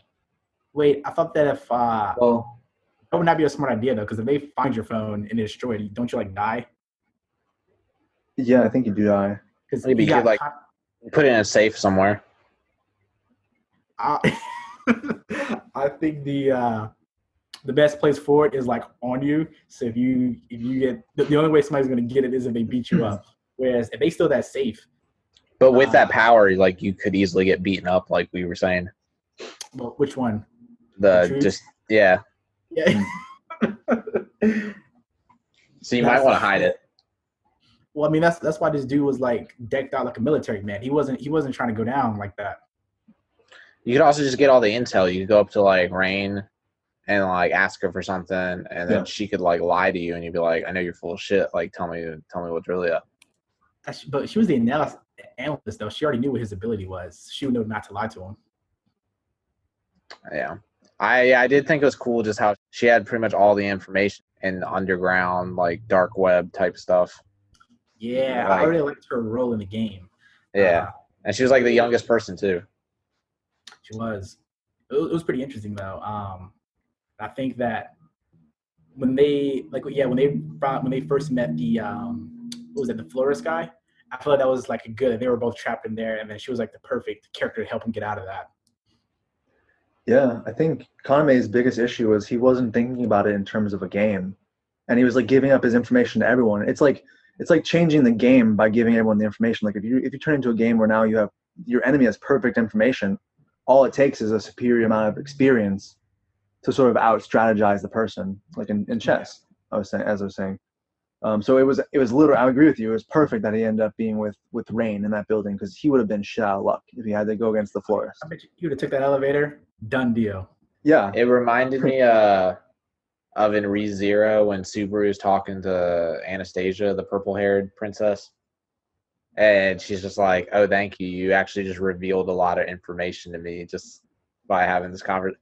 Yeah, she like Kaname just like revealed all this information to Rein when they were talking without even like intentionally doing it. Exactly. But going back to that ReZero thing, I can't believe he was mad after like giving everything on a silver platter, and then after he was about to do something, and was so surprised when the entire bar stood up. Oh, I don't know why he was upset anyways, because she they made a deal of some sort. I forget what she gave Subaru, but like it's not like she swindled him. He got something in return for being a fool. Yeah, he was. I mean, he was a fool for thinking that he was just going to get someone was going to give him something for free, and that was it. Yeah, and then he was like, "You tricked me. You got me to run my mouth, and you got all this information." But she still gave him something in return. So it's like, did she really trick you that badly? Because you gave up something, whether it was willing or not. Like, I guess he unwillingly gave up all this, but he got something in return for it. Yeah, he easily could have took it and then like walked out, but that was his fun. I'm glad he like learned from that. That's kind of what Kaname was doing here, but at least I feel like he didn't give, I guess, deadly information that will lead him to being killed. He obviously made some enemies along the way, but it wasn't like it was like a lot of like non-essential information. Yeah. Well, I was going to kind of segue into like think about like, isn't there a season 2 coming out? There is, like pretty soon. So I'm thinking like that's honestly I think that's one of the major flaws of Kaname. Like even after playing a few games, getting some high profile wins, when he went against Kanjo, he still like played all of his cards. And even if he does have like arguably, the greatest aura that his friend ever saw, so arguably the best ability in the game that they kind of hint at, is it? I don't know. I think that hopefully he avoids the tendency to be like, or to end up like Wang, where he sort of becomes like, oh, I think I'm the main character of the game, because it's called Darwin's Game. It's about simply whoever survives survives. It's not about, you can be the fittest, but everyone's constantly changing, trying to get better, trying to find a better strategy. The goal is to survive. If you're at the top, you may even be less likely to survive, and he may sort of like fall into that, because Wang was like, I'm at the top, I'm the best, I have all these rings, and look where he fell. Yeah, I wish he would have faced what was her name? Liu Xuelan, whatever they call her. Oh man. Yeah, the masked woman. Yeah, or the number one player. I wish he would have faced her. That would have been pretty interesting. Wayne facing the number one character in the game. Dude, she would have slaughtered him. Oh yeah. She would have mopped the floor with him. She would have turned him into what Kaname's friend got turned into. Exactly. I think she's going to be. I think she's a good addition to the crew, even though most of the crew doesn't like them or like her. Having the number one, Shuka definitely not. Oh yeah, definitely. Well, she definitely said that. Oh look, I'm gonna take your man, like right in front of her. So Yeah. I mean, if I was Kaname, politics, I'd be like, hey, look, do I want to be married to the person, the undefeated queen who I defeated in battle, or do I want to be married to the number one player in the game that can that's been killing people without even using her sigil? You want to, whose side do you want to be on? The Shuka, man. Oh, Shuka's Bay. I'm sorry. Yeah, dude. I respect the loyalty, dude. I don't want this deceitful bitch who I don't know what her true intentions are. Yeah, no. I want Shuka who's going out of her way to please me all the time. Oh, you know, I definitely think Shuka's the better, like, female, the woman character in the show. And she's trying to outdo herself by pleasing me even more than she did the day before. True. But if you're looking at it like in a practical way, the number one person in the game, like Liu Xuelan or whatever they call her, she held her own against Xuelan. The whole squad. Yeah, I felt like Shuka was putting up a good fight. I wouldn't even say she was that much inferior. Yeah, because the fight started, the dude was like, "Hey, look, if you can keep me captured without killing any of my team, then I'll go with you." So she was like not trying to kill them, but if she, I don't. Yeah, so that means that Shuka was on the offense the whole time, and Shuka was on the offense. She was on the defense. Oh man. Yeah, but if you reverse the roles, I feel like Shuka's got some decent. She probably had some decent defense as well. She probably could have held her own on that if it was flipped as well. I think that if this dude would have been like, "Hey, look, I'll marry you." She somehow broke out of the energy sword thing. I don't remember what it was called. Oh, the sort of like so Liu was an assassin before she joined the game, and so she had this like sort of ancient martial art technique. Yeah. I think Danjou called it an energy sword, but basically it shows your death to you, and it's a way to break down a person's psyche before you actually kill them. But she simply did not give a fuck if she died. She gave zero fuck. She's like, okay, like she got like sliced in half, felt all of that pain, and in the same time didn't even hesitate for a millisecond. She's like, I don't give a fuck. I'm doing this for my man. Exactly. And so she was able to do that. But now if Liu was like, hey, look, I'm going to give you this sensation and at the same time use my sigil, over. Yeah, because I guess we don't really know. Do we know what her sigil is? Yeah, what is her sigil? She didn't use it. Shit. So not only was she on the defense, she destroyed this entire team without using her sigil. I don't know, man. I feel like Shuka wouldn't go down that easily, and I respect her personality more. So I would rather have her, even if she is weaker. Because even though she's weaker, I would not say she's weak. Obviously, no. What do you think the purpose of the game is? You know, what do you think the purpose of the game is? Of Darwin's game? Darwin's. Of Darwin's game. My bad. Darwin's. It's very interesting. I think it's just entertainment for the elites. Entertainment for the elites. They're playing on Darwin's game because they are following people around and seeing how they react to situations. So it looks like maybe it's some sort of some sort of like they're running test to see how people react based on what situation they put them in. Kind of like right now with the coronavirus. Yeah. So it's like almost like a simulation almost. And like the head of the game, he's basically also making money off of it. He's taking people's bets. But it looks like to be like a running simulation and then them changing things to get whatever their ultimate goal is, which I have no idea what that goal would be. It could be a lot of things. I think it's something that we can explore in season 2 when that comes out. We could probably revisit this, you know. There isn't quite enough information. Perhaps we could hit the source material, you know, manga or light novel, whatever it is. Apparently there's a time skip. Because I read a little bit on the wiki. I don't know what happened after the time skip, but the next season, I guess, is going to incorporate that into it. Okay, so there's still a lot to be explored. I'll just put forth my hypothesis as well. I just think that maybe it could be two things. The entertainment thing I think is very strong, and I think also it could be maybe he's trying to try and find maybe an ultimate iteration of humanity. But maybe there is no purpose. Maybe it's just simply like he wants to see how these people survive, and that's it. That's just the goal, survive. He's just testing out different traits, and it does branch out to entertainment. It does branch out to creating stronger people, but maybe just the goal is it's kind of aimless. It's just to survive. Yeah, but it is interesting though, because he was like have the cameras when they like when they had like behind the scene, he was like how the cameras follow Wang, and then obviously when Wang died, he was like now how the cameras follow Kaname, kind of like you're paying close attention. But then he was like, oh, I Like wasn't it's like a watching TV show. Yeah, but it was like, oh, I wasn't Dang. watching Wayne because he was special. I was watching him for a different reason. And then he was like So he was the specifically, eye of the storm. So all the interesting shit was Yeah, gonna that's what he surround him. said. But he specifically sense. said he was watching Kaname because he was special. So I do feel like he's looking for something. Maybe he could be looking for the ultimate sigil and like taking that for himself. Yeah, 'Cause actually, I'm curious to see how sigils were even created and the game was created, because it's not like in real life someone could, at least to my knowledge, and not in real life, this game could be created to where like a snake pops out of your phone, people start getting superpowers. Like, is it going to be like there's a god, kind of like there was in Mirai Nikki?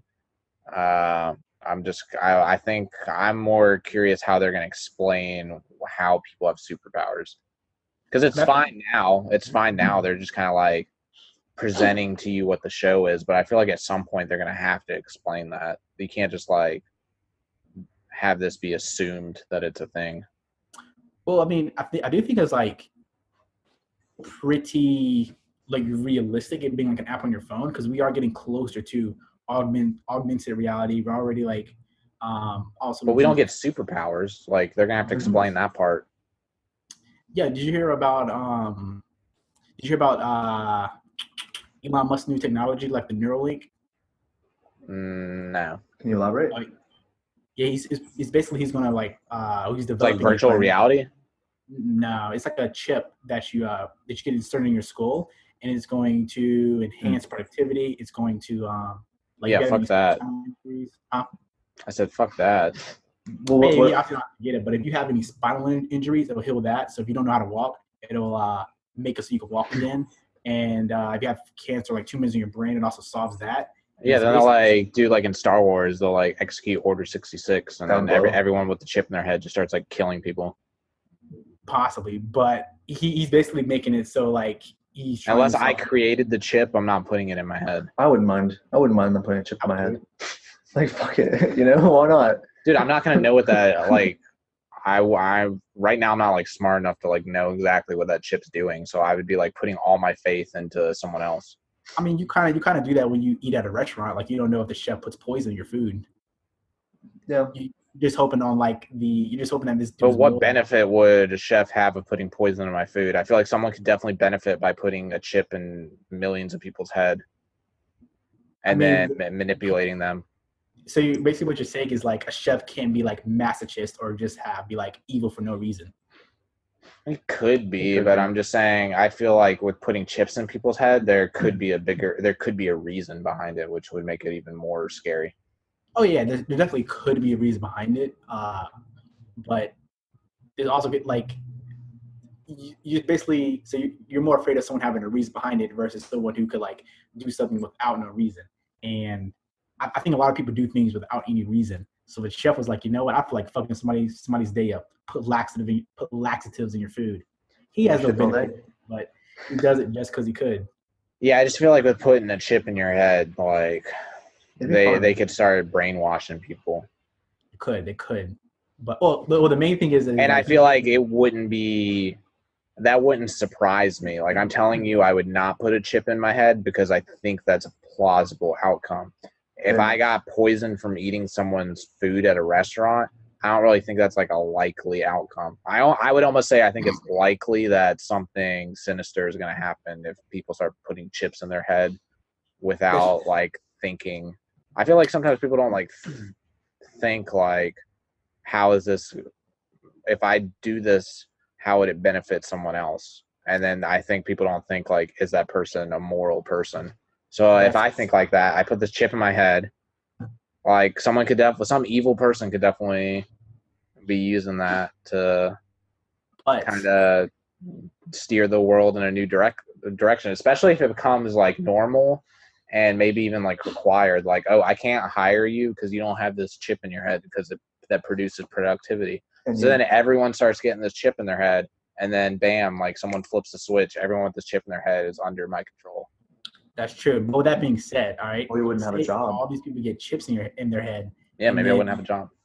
Somebody turns It's to evil and required. says, "You know what? I want you to kill everyone that doesn't have a chip in their head." Then that was like 50 people attacking you because you're the only one without a chip. Yeah, that would be. And maybe that's how I die. Or it could be like, "Hey, look, everybody that doesn't have a chip in their head, force them to get a chip, and we'll make it while they're awake." So now they capture you and they force you to have the chip anyways.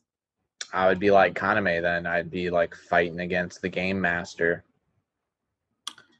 You could try that, but apparently this is supposed to be like, I mean, it's supposed to help everything, so you naturally be like faster, stronger. You were told it was supposed to help everything, but I didn't create it, nor do I know how to reverse engineer it and like break it down and be like, oh, I actually see how this was made, and I can say for certain that what I was worried about isn't going to happen. I don't really know like the engineering tech side of that. I wish I did, but I can't say for certain what this chip is actually going to do. I would just have to listen. And that's kind of like even when you like watch the news, it's like people are just telling you what's going on, but are they just telling you what they want you to believe is going on? Yeah. So it's kind of like that. I feel like that would be like the chip. It's like, hey, put this chip in your head. It does all these things, but what are they not telling me that the chip does? That's true. Yeah, there's always going to be like risk versus reward. But like, I was only bringing that example with being like, technology is moving pretty quick. Where like in the next, I think it's moving scarily quick. I think like AI and that stuff's becoming like, I feel like the world's already like pretty good right now. Like, do we really need like all this crazy AI? So you you need AI. Technology is only going to get more advanced. You gotta keep up with the times. Yeah, I kind of wish I feel like the Switch came out not too long ago. That was a pretty cool invention. I feel like we should just cap it off with that. I feel like we got everything we need. That's the whereas I feel like it's only going to get worse. I feel like we're going to have all this advanced technology that we're not going to be able to control it at some point. We might become slaves to our technology.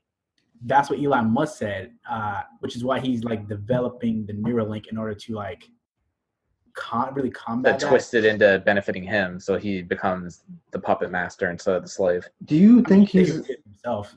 So he's like one of those people. It's like I mean, he's gonna be drinking his own poison if that's what you think it is. What if he just like fakes a broadcast like Lelouch does, and and like pretends to get it in his head, and he actually never gets it? Well, again, one of the people being like getting chips in their head, if it's very far advanced, they'd be able to tell someone who doesn't have the chip. And if like, what if the chip actually makes you dumber?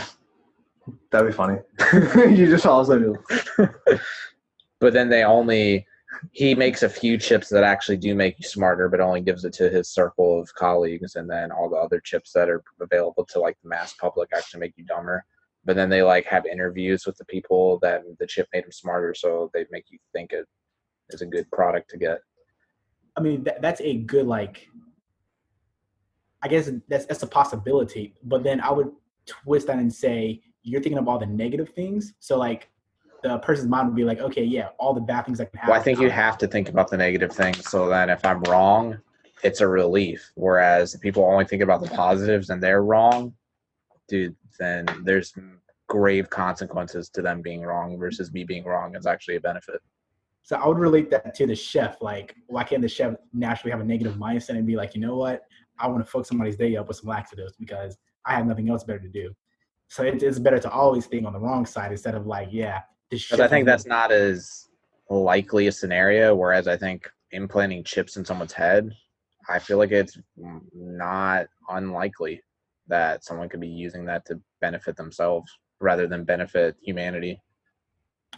But if the chip makes you smarter, wouldn't you be able to come up with a solution to make sure your chip doesn't get taken over? Because I mean, no, my assumption is that the chip is what's the word? Has like malice intent from the start.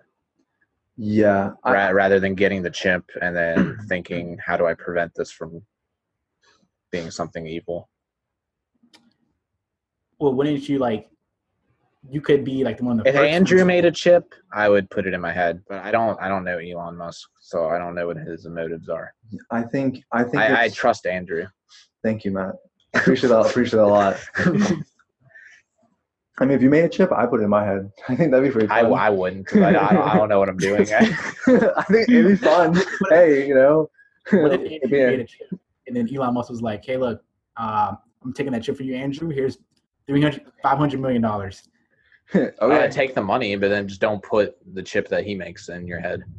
No. But like Andrew didn't tell you he got bought out after he made this Oh. amazing chip. And then Elon Musk turns around and does something evil to it. He gets bought out and then he retires and then has nothing to do with it. I would do that. That would be pretty nice. But we can deviate from this point if you want to just give your rating on the show. Okay, what were we talking about like before? Well, we were talking about the Game Master's intents. And then we were talking about alpha beta males for a while. As well. It was the, like the phone, like how the power is being given to him. So I was saying that like, is it a chip? Is being created. Okay, does that chip make it so I can shoot fire out of my hands though? Perhaps. But I'm saying though, the way technology is moving, if that technology comes like 60 years from now, that wouldn't be. It's not even a tech though. It's like a power. They're getting something supernatural, and to my knowledge, they haven't really proved of supernatural events in real life other than like Mother Nature.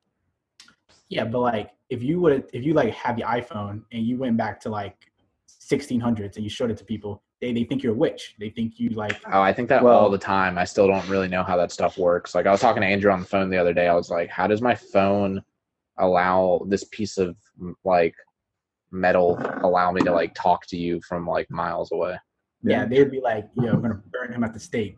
So if somebody like 2200, if they have. But this is also technology. Like I need to be carrying this in order to have that conversation with Andrew. Whereas they're not. The guy's just like, okay, I can turn water into ice now with just by thinking it, and then Shuka can fly around with chains just because she can think that. Well, you ever hear about the movie Lucy where they talk about using quote unquote 100% of your brain, and that's kind of a silly concept. But the movie itself, the actual like movie itself, I mean, it's like maybe because you notice when they bite him, they bit Subaru. I mean, not Subaru. Geez, they bit Kaname. And like he had a barcode on his neck, a sort of black mark on his neck. Perhaps like that is the sort of source or interface for the powers. But we'll definitely find out in season 2. Right now we can think about these hypotheses, but we'll definitely find out like something more in season 2 because we can't explain it right now. Well, we can come up with these hypotheses, but maybe it could be like a spirit power. They could have some latent ability genetically. They could have, I mean, any sort of logic. They could just create it into this world and integrate it. It doesn't have to be like exactly like our world with our logic and rules, you know?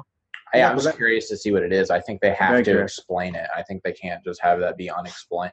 If it's going to be one of the all-time great shows, I think they have to somehow explain it. I don't think Kaname can just like beat the game and then everything goes back to normal. Well, I would always question like, how did they get that power? So with that being said, like, how do you like? Did you question like where Naruto's chakra came from? Because like we were told that it was kind of like part of that world, and then at the end they're like, oh. But I didn't think that was like Earth. I feel like, I mean, I thought it was like the Naruto universe. I thought with Naruto, I thought it was just part of that world. Whereas in this show, I'm thinking the world's more equivalent to us, to our world. I didn't really think the Naruto world was equivalent to our world. I think this world's like equivalent to our world with something supernatural going on. So I just wanted them to explain, especially since someone created it. There's like normal people like us, and then someone just created this game. I just wanted to know, like, how did he create a game where people get powers? That's a very valid criticism. Even in Naruto, I hated the explanation. They still explained where the chakra came from. I feel like they didn't need to do that. They didn't need to do that. Yeah, I mean, I guess they don't need to do it in the show, but I'll always just be curious. Like, I guess what I'm saying is I want to learn more about the game, and I think that'll naturally happen as the show goes on. But yeah, because I guess they kind of like did the same thing with Dragon Ball Z. It was an Earth like ours, but then they kind of explained it. They're like, they came from space. Aliens. I have to go back and watch Dragon Ball to like explain how Krillin can throw stuff. But at least with like Goku and all them, they're like from another planet. Yeah, I mean, Krillin and Yamcha, who are like normal humans that are out here also throwing energy beams. Mm-hmm. Yeah. But I mean, I was saying though, like on the pathway, like Neuralink being created, it would not be out of the realm of possibilities. Oh, also augmented reality. If 200, 300 years down the road, you have the technology to like possibly make that make sense, and then us going back to the 1600s with the iPhone, no one would be able to comprehend like how we're able to do that. So it'd be like a similar thing here. I wouldn't be able to explain it the best, but there would be someone that could explain how the phone would work to those people in the 1600s. Whereas I'm just looking for the explanation, which I think they have to give an explanation, is all I'm saying. Yeah. But I'm saying though, if somebody like there could be somebody to explain it to them in the 1600s, but that person probably wouldn't necessarily be able to comprehend it. So it could be like a show where they just like leave that part unexplained, and then we just don't comprehend why they have those powers right there. That's possible. Yeah, we'll have to see. But so how do you think they get the powers, Christian? Do you think that it's from a chip or some sort of interface like that? How do you believe? I think it's like maybe something he programmed within the phone, and he allows that snake to come out of the screen like augmented reality, because no one else can see the snake except the person who accepted the game. So it's not a physical snake, but to them it's real. He was able to bite them, and then that bite gives them the powers. So it's whatever he like programmed that snake to be able to do, and it has to be like I'm guessing like not like a back door, but it's communicating on two sides. The snake being sent from like where he created the game and the receiver side. Just how you're talking to somebody on the phone, how they can hear your voice coming out of your cell phone, kind of like that. A signal and a receiver, and that receiver is what kind of like gives them that power. I think that's the vessel of it. I believe that it does come from the snake. Whether the snake's actually a snake or it's like some sort of illusion and then something just sort of occurs, I don't entirely know, but I think that definitely seems to be the vessel. I think the significance of the snake imbuing the mark, or thus the powers to them, I think that is it's like the curse mark. Yeah. Yeah. Basically, I think they're more likely to explain why the game was created versus like how they actually got their powers. Well, yeah, I think it's one and the same. I just want to know more about the game. Yeah, I think they'll explore that in season 2. Yeah. What did you think of the show overall, though? Show overall, I think it's like an 8.5. Yeah, I'm kind of around there. I was even thinking maybe as high as a 9. I'll have to see how it closes out, because I did give Mirai Nikki a 9. I mean, over the course of time, I'll probably adjust my ratings. I saw him using my anime list, so I need to go on there and actually just like rate it on there so I can keep track of it rather than just have like an arbitrary number in my mind. But yeah, I think it could even be as high as a 9, because I think it's just so far. I'll have to see how it ends, but I think it's like almost a better version of Mirai Nikki. Yeah, I do like the general atmosphere of it. And obviously, there's more. They have more characters, and the characters are more likable versus like the two main ones. And they're sitting like kind of like our age, whereas Mirai Nikki, they're basically teenagers running around killing people in a video game. Yeah, I think so. I give it a 7.8, and to me that's actually pretty damn good. I think I really enjoyed the characters. I enjoyed. I mean, there wasn't a whole lot of character progression per se. Like they weren't necessarily growing, but the time frame was also pretty shallow. Like she was 13. Like she didn't just magically go through all of puberty and just suddenly become a different person, like which would realistically happen with most people. You don't usually change a whole lot in like a few months, really. I mean, not necessarily. I enjoyed the characters. I thought they had good traits. They interacted well. Their powers were really cool. Their battles were really cool. And I think there's a hell of a lot more potential there. The story, I think, was a little bit lacking in terms of explaining. I think we all kind of had a bit of a criticism with that. And in season 2, they could really boost it up. Like the whole show could be really good. I think we compare it to Mirai Nikki. I think it came out in like 2011. I think it's just a bit dated. I think if they created Mirai Nikki now, it would pretty much be what we see, today. It's definitely an improvement upon a previous product, but it's unique. It's completely unique in the feeling that it could give you. We'll just have to see how they write it in the future in season 2. Yeah, I actually think to me it was more like Batum than Mirai Nikki. Sure. Because I felt like Mirai Nikki was definitely like had like the cell phone thing down, but Mirai Nikki also had like Miraniki's plan from the start was Deus trying to choose who's going to be his successor. So he specifically created that game for that purpose. Whereas in Batum in this game, we kind of don't know what the the overarching plot is. There was no like straight storyline.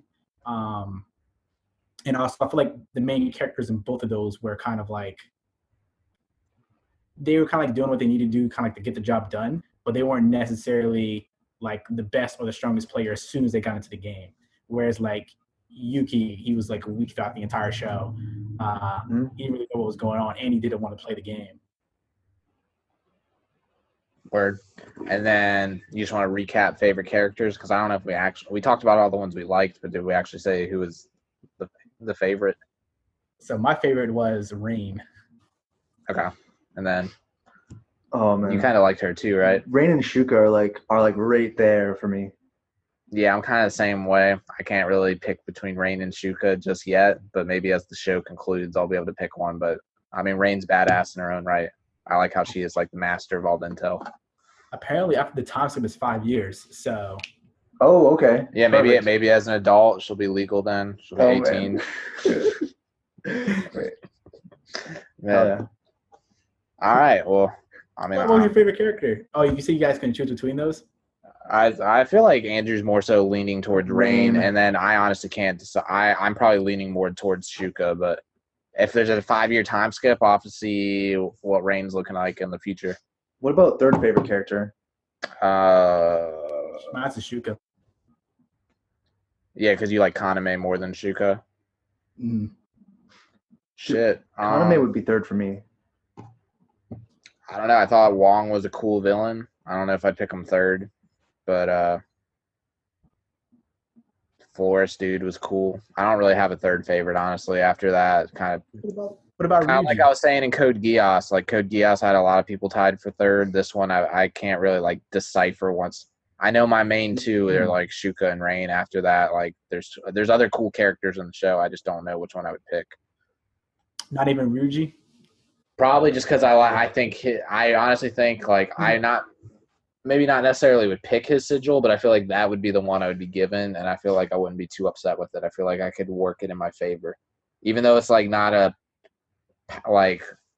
powerful move you could bust out in combat. I feel like you can like use that power to help you survive in the game, just because people are starting clans, but I feel like at a certain point, either at the start or towards the end, it'll be every man for himself. Maybe not at the end. Maybe they can keep the clan together, but definitely at the start, you're alone. So I feel like he has a pretty good sigil just for like, can I trust this guy? Can I start a clan with him? You'll know. You'll know. You have the easiest pathway to starting a clan with somebody. Yeah. If you have good people, enough skills, and like not shooting people down as soon as they see them. Yep. So yeah, maybe him. I like him. Okay. There'd be tremendous power with it. I mean, honestly, he could carve out power. I would know if Elon Musk is trying to corrupt me with his Neuralink or not. Unless he's like, no, I'm not trying to corrupt you. I want to better society. And in his mind, he thinks he's telling the truth. But like his vision of society is different than what you vision society. I would ask. I would inquire by asking some pretty direct questions if I was able to talk to him. Yeah. So after you answer all my questions, I would know whether I think you're lying or not. I would ask enough. I would not ask ambiguous questions. I would ask questions that get me the answers that I'm seeking. Yeah, but it's like if you're questioning a psychopath, like, hey, look, do you think killing me is doing the right thing? And the psychopath is like, yes. So in his mind, he actually believes he's doing justice. And you're like, this dude's trying to kill me. That doesn't add up because murdering somebody is wrong. So even if you're asking him the right questions, if he believes in his own mind he's telling the truth, would that necessarily be considered a lie? If I flat out asked him, like, is your chip going to brainwash people? And he said no. And in his mind, he's not going to brainwash people because to him, brainwashing is... And then I'll say, like, what exactly is your chip going to do? And then if he's telling me the truth, I can still, like... That's true. ...determine whether I agree with his vision or not. So his vision doesn't have to be a lie, but if I don't agree with it, then I still got the answer I wanted. Yeah, but in my mind, if he's like, it's not going to brainwash people because brainwashing is wrong. I don't want to make people dumber. I want to make them smarter. And then I ask him what exactly is it going to do, and then I think the answer he gives me is he's going to brainwash people, but he doesn't believe that. He's telling the truth. He's telling the truth, but I still got the answer I wanted. Sure. What if his answer was like, it's going to heal everybody's brain injuries and it's going to heal their spinal injuries? I'm telling you, I'm going to inquire until I'm not curious about what his intentions are. And with all the answers you're giving me, they're vague enough to where I'm still curious what your intentions are. So like exactly, it was because I don't really know it top down and bottom. But if he's giving you all these answers, even worse, what if you don't even understand his answers because he's talking about the technology inside the chip, and you're just like, well, shit. Then I'd be like, he's dodging my questions. I don't trust him. I think that just showcases kind of how powerful it could be. You know, you just have to have the inclination for. You just have to naturally have that curiosity that never like that fire to drive you to keep like questioning. Am I secure, et cetera, et cetera. And I think that would give that. Just having that trait with that sigil to determine lies, I think you could be one of the top players in the game. Well, just throughout history, like people strive and seek power. So if you just keep that in mind, I don't think everyone's out here just trying to better humanity. I think some people are out here trying to get power. To be fair, though, that the Neuralink is definitely it's not going to be on the street for like $50. I think that like they say it can either be anywhere between like $10,000 to like $100,000 because it's going to be super expensive. So if you want like, so you manipulate the rich, and then who really cares what the exactly. So if you can't even you'd have to be like paying a hefty sum to get brainwashed. So you might not even have to worry about it. You like Bill Gates. I'm not worried about it yet. I'll see what we'll see how it develops. That'll be fun. But if he comes out there, he's like, yeah, you can buy this. It's only the price of a car, $20,000. I mean, the price will come down. I think that's where it'll start becoming an issue is like, how do they modify it? And how does like the price decrease? Because like original computers used to cost like tens of millions of dollars. And now we have these two interfaces that we're using to like communicate technically across the world in a sense, you know, of long, vast distances. I mean, and it's affordable on like everyone's salary to a degree. We'll get the cheap, shitty brain chips. Yeah, the Walmart ones. Yeah. He said that because he was on a podcast with Joe Rogan. He basically said if it's too expensive for you, you should take out a loan to get this chip because you basically have the brain power in order to like make the money back. So it's not like I think when he's going to price it, it's definitely going to be targeted towards like the ultra rich people, someone who can like be obviously someone who can afford to get it. What if it malfunctions? What if there's like a malfunction rate of like a very minuscule percent, but millions of people get it? What happens to the small percentage of people where it malfunctions? Does it just fry your brain? Hopefully it does nothing. I mean, yeah, hopefully it does nothing. Yeah, hopefully. It could. But anyways, we can. Well, I feel like we could talk forever about this, but I feel like as far as the anime portion next time on Anime Bros, I feel like Elon Musk. We could close out the anime portion of this and we can just keep talking. All right, that works. All right. Peace out, guys. Peace.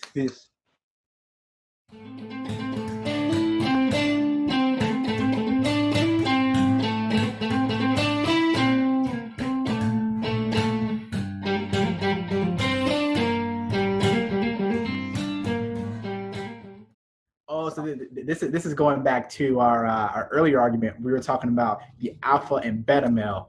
And you're just like, oh, if a beta beats an alpha, that alpha is no longer an alpha, which I don't think is true. I think if you get beat by a beta male, then you're probably not an alpha. Yeah, that's what I was telling Christian. But I don't know. Like, what if? Like, have any of y'all seen Konosubarashi? I have. I've seen like the first. So you know, what's his name? Kagama. He's like the main character. He's like an absolute beta, but he just kind of lucks into shit, and he's like super like he's got some intelligence, but he's just incredibly lucky. But he's like the definition of a beta male. If he was in that world, I think he could take out some alpha males, but he would still be a beta bitch. Yeah, but some argument was that just because you're an alpha and you get beat by beta, that doesn't necessarily mean that alpha is now a beta. You can just be an alpha, just even though you still lost, you can still retain that status. Would you consider Wang a beta since he lost? Let's say he survived. He survives. You know, would you consider him a beta since he lost? you'd say no, right? Yeah, I would still say he's an alpha, whereas alpha. Matt would say he's now a beta. Wang Would you think he's a beta after getting beat? by Kaname or by Shuka? Well, no, Shuka's an alpha bitch. Yeah, he got beat by an alpha. That's true. Okay. I guess a beta just would never even be able to step up to the plate. What do y'all think? Yeah, that's what I'm saying. The So a beta would be cowering in the corner, but if that person somehow like curb stomped you, then nah, you should be able to squash that person. because I would say who's the guy that that can only tell if you're saying the truth or. I don't think he's a beta either. I think he's pretty. He owns up to his weakness. He's pretty cool. Yeah. So what's your definition of a beta? Is it like their power level or just like their personality? Because it's all encompassing. They're just a weak individual in all aspects of being weak. Huh? Yeah. I mean, what if a beta? Do you think a beta could manifest a strong enough will or wish to have like a superpower, like a really good sigil, but he's just like kind of like a little shit that doesn't use it? Like not even like Rein. Rein like was incredibly intelligent and tactical about it because she understood her limitations. But like, what do you think a beta with a tremendous sigil would do? They'd probably reveal all their cards, do it worse than Kaname. I don't know if they would necessarily be a beta in that scenario because they're essentially just given a huge power up, so you can't just like underestimate their power up they got.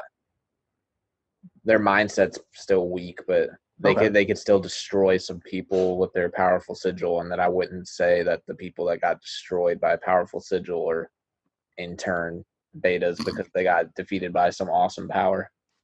Well, so wait, Andrew, did you see ReZero? I did. I don't. What was that initial debate? It was in reference to okay, so you know when they're on the white whale, yeah, or they're like he's with that dude and they're on the cart and they're like running away from the white whale, and that guy is on the cart and he's like trying to sell all his oil. Oh yeah. Yeah, and then that guy, Rem like jumps off to fight the whale, and then that guy, I forget his name. He forgets that Rem existed because that's what the white whale does. Yeah, it's ability. And then Subaru punches him in the face. He's like, "How could you forget Rem?"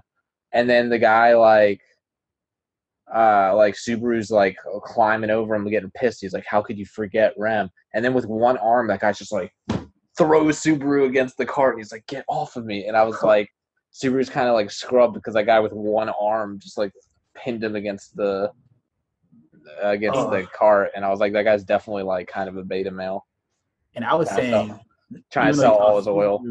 Subaru's still an alpha male even after that. Now I feel like he put Subaru in his place by throwing him against the cart with one arm. He proved that Subaru is like a little scrawny weakling. I think Subaru needs to hit the gym. I think like, he needs to do. Before that, Subaru was like a shut in his own world, and we have to look up like what Subaru's done. He got a couple of times, and he's like, "Let me figure out who's attacking the mansion." He challenged that knight in front of like the entire town and was like, "Hey, look, I'll take this guy out. I have no problem." He had no problem trying to like take down a white whale. So he's very much like, "Hey, look, I have a plan. I'm going to make sure I'm the one enacting this plan." So him like taking that loss to a beta, I don't think takes away from the fact that he's still an alpha, because he all of his actions was like, "Hey, I'm just going to do this," and he kind of like followed up with those actions. Yeah, I don't know if he would become so like. I think, or what's his name again? Our main character in ReZero. I'm sorry. Subaru. So Subaru, he starts in that world as a beta, I believe. Otto. Right. Otto. It is Otto. Oh, Von Estrella?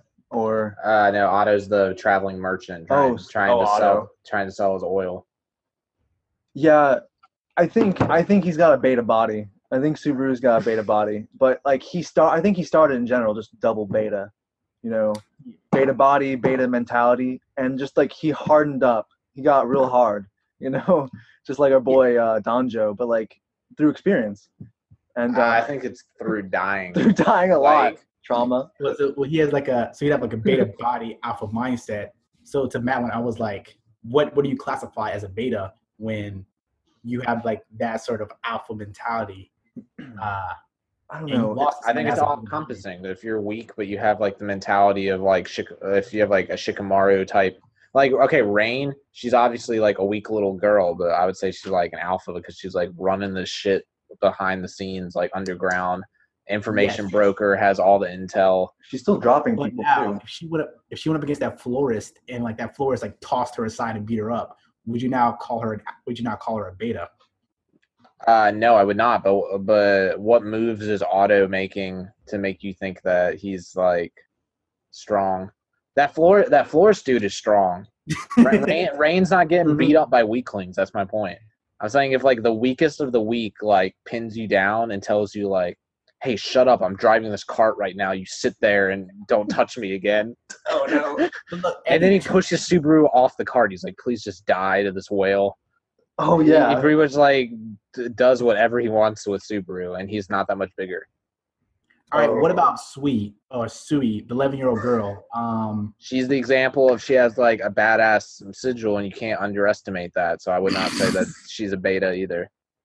I think her first personality is beta, while Her her personality might be, but she definitely has a strong sigil that you can't underestimate. So I can't say that she's just this beta overall because she clearly has the ability to slaughter tons of other people. Yeah, if she harnesses her ability with Souta. With that being said, maybe Otto, he may have a better mentality, but he has an alpha body. Like he does. He's not that big. He's everyone's putting him down. He can't sell his oil. They're all laughing at him. Like, dude, this stuff isn't even in demand, and you bought a shit ton of it and can't sell it now, you idiot. And they're all just laughing at him. That's the beta mindset, but you can't be like, oh, he's actually weak when he tossed. We saw proof of him tossing. I mean, with one arm. Yeah, but he's not going to toss anybody else. Just Subaru. How do you know? How do you know that? I don't think he would have tossed anyone. I think he wouldn't even have been able to. Wait, Christian, do you think he's an? I would assume. Do you think he's a beta or an alpha? I think he's a beta. Yeah, so I'm saying when he destroys Subaru like that and puts Subaru in his place, it kind of makes you think that Subaru is a beta. I don't think Otto even has like a beta, an alpha mind. I think he's just straight up. He's double beta, but then like I would give him like a D minus. Like I don't think I'm saying that he's a double beta, but then like him beating Subaru doesn't mean Subaru's a beta. He's still an alpha. But my thing is that like I don't know if Subaru's an alpha. I feel like he just dies so many times to where like eventually you're gonna figure it out. If you like fail a test in school, if you took that test 20 more times, you might still failed it like another like 5 or 6 times. But if you keep seeing the same questions, I feel like you're eventually gonna get up to a passing point. So he gets up to this point where he passes on to the next checkpoint. Okay, well that's unfair though, because basically what you're saying is I don't agree with Subaru's power because his power. I guess we switched into ReZero mode a little bit. I'll throw that in the caption of the video. But basically, you're holding Subaru's power against them because your perception of it is not actually a power. It's like, but the thing is, if you're the only one that can take that test 20 times, like Subaru is the only one with the return by death, can you hold that against them? Can you be like, well, you took it 20 times, even though you got 100, that's not the same as somebody else getting 100 because you took it 20 times. I don't think you can say that. I think it makes him a fraud. Oh. So it's like if I can take this test 20 times, but no one else can, and I get like a 16 on the first try, but then on the 20th try, after taking it 20 times, I get 100, and then no one else, no time goes by. We'll say it's like a return by day. I can just keep living that day, and I eventually, end of the day, I get 100, and it's the highest grade in the class. I feel like I was a fraud. So in your mind, then Rein would be a fraud. She's the only one that can like figure out all the possibilities. The only one that can deep dive into Leplace. But she doesn't get any replays, so I don't think she's a fraud. So it's not like she used Leplace and then made a decision based off Leplace, and then like okay, when she was running away from Wang, like she was running away from the 8th gang, she was still using Leplace, but then she still eventually got captured by Wang and her arm got broken. But if she had been able to like go back in time and then use Leplace and know like if I go up that stairs, Wang's up there, I'm gonna get my arm broken, that'd be completely different. because How she would that had be? replayed the scenario multiple times. Even though she can see a glimpse of the future, she's not replaying the scenario multiple times. She still has to act on that information, and then that action creates new information. It does become probabilistic, even almost a gamble. She said that one battle would have a 40% chance was against the florist, a 40% chance of victory. And they still went ahead with it. I think the fact that they went ahead with it, even though it was such a kind of difficult gamble slanted against them, I think that gives her like the sort of alpha edge. But I kind of want to give Subaru some credit because, like, at times he was breaking down in absolute despair, but he continued on, and he continued to die. He continued to learn. He continued to grow, and I think that allowed him to transcend into like a more of an alpha mentality. I'll give him credit in that regard. Yeah. Well, I mean, basically, what Matt is saying is that like he doesn't like his power. So basically, you're saying like, his power. I don't mind his power. I'm just saying I don't think his power like makes him less of a scrub. A scrub. But it's like, so why are you valuing his power differently than what you value other people's? Because like, it's the same as anybody else having a different ability. It's just an ability of his. Because I don't feel like his ability changes him overall per se. I think it just changes him for that checkpoint. And then when he gets to the next checkpoint, he's going to be a scrub again until he dies like 10 times and figures out how to get past that checkpoint. I mean, I think he's gonna like pass the scrub. He's just like he has an alpha mentality, and he's still just like himself with like his personality. I don't know. Maybe I'm the exception, but I've just never seen a man cry that much as super. Oh, so now we're judging him based on like how much he cries. Now we're out here like, oh, you know what? Oh man, just because Subaru's out here crying, he's no longer an alpha mentality. I mean, no, I'm just saying that. Kaname cried. I'm just saying that on top of everything else. I'm not saying one thing defines him. I'm saying there's multiple things that I think he does that makes me just think he's not like this strong protagonist. It's a good change from what we would normally get, right? No, I like him. I do like him. I would maybe have him in the squad. He has a cool power. He definitely has a cool power. Like if I had him in the squad, and then he'd be like, dude, I've already lived this day. If we do that, we're all gonna die. I'd be like, all right, Subaru. And then I have that other guy in the squad telling me if he's lying or not. And he's like, no, we all died. So But I mean, I would want him in the squad, but I'm just saying he wouldn't be like. I don't know if he'd be the leader of our squad. I would take in his information, but I wouldn't make him the leader of our team. But would the person who like if this dude can only like sense you telling the truth, would you make him the leader of the squad also? I would just want to be the leader, so I probably wouldn't make anybody else the leader. Okay. I don't know. All I was trying to say was I thought it was a weak move that Otto was able to pin him down with one arm, not even two arms. It was pretty weak. When I watched it, I remember I was like, he kind of seems like a bitch here. You'd think he would grown by then. That's all I was saying. And then I was saying, all I was saying is though that like a beta can be an alpha, but depending on the circumstance, you can't just say the alpha is no longer an alpha anymore because of that. Like if like a beta had like some sort of like one hit kill. I think the real debate is not I think it's just whether we think Subaru is an alpha or not. No. The real debate is, do we think Subaru is an alpha even though he got beat by a beta? And I still think he is. I think that one event doesn't change what he's done before. I think that'd be like Wang getting like beat up by one of his henchmen. Wang's never going to get beat up by one of his henchmen. No one's going to pin Wang. That's like that much weaker than him. Or even in like a battle of wits, none of his like henchmen that are at the bottom. Like we didn't even talk about this, but he actually had some pretty good like right hand men. Like the one dude that could like turn his whole body into fire, like the Human Torch. The fire demon. That's true. And then I believe he got taken out by the building when the florist just like tried to take them all out. Mm-hmm. But I think that one wasn't that the karate master. Wasn't he also in that building? There was two people in there. Was the karate guy the one that shoved his arm through the florist? You remember he just he did like a black Zetsu type move on him where he just. I remember that. I don't think that was a karate dude, was it? It might have been a different. My question is, did both of those people die in the building with the florist, or was one of those guys the guy that Inukai, the really fast dude, was fighting? The karate dude fought Inukai. Yeah, but was he also in that building? Was he the one that arm thrust? I think he I don't was. think so.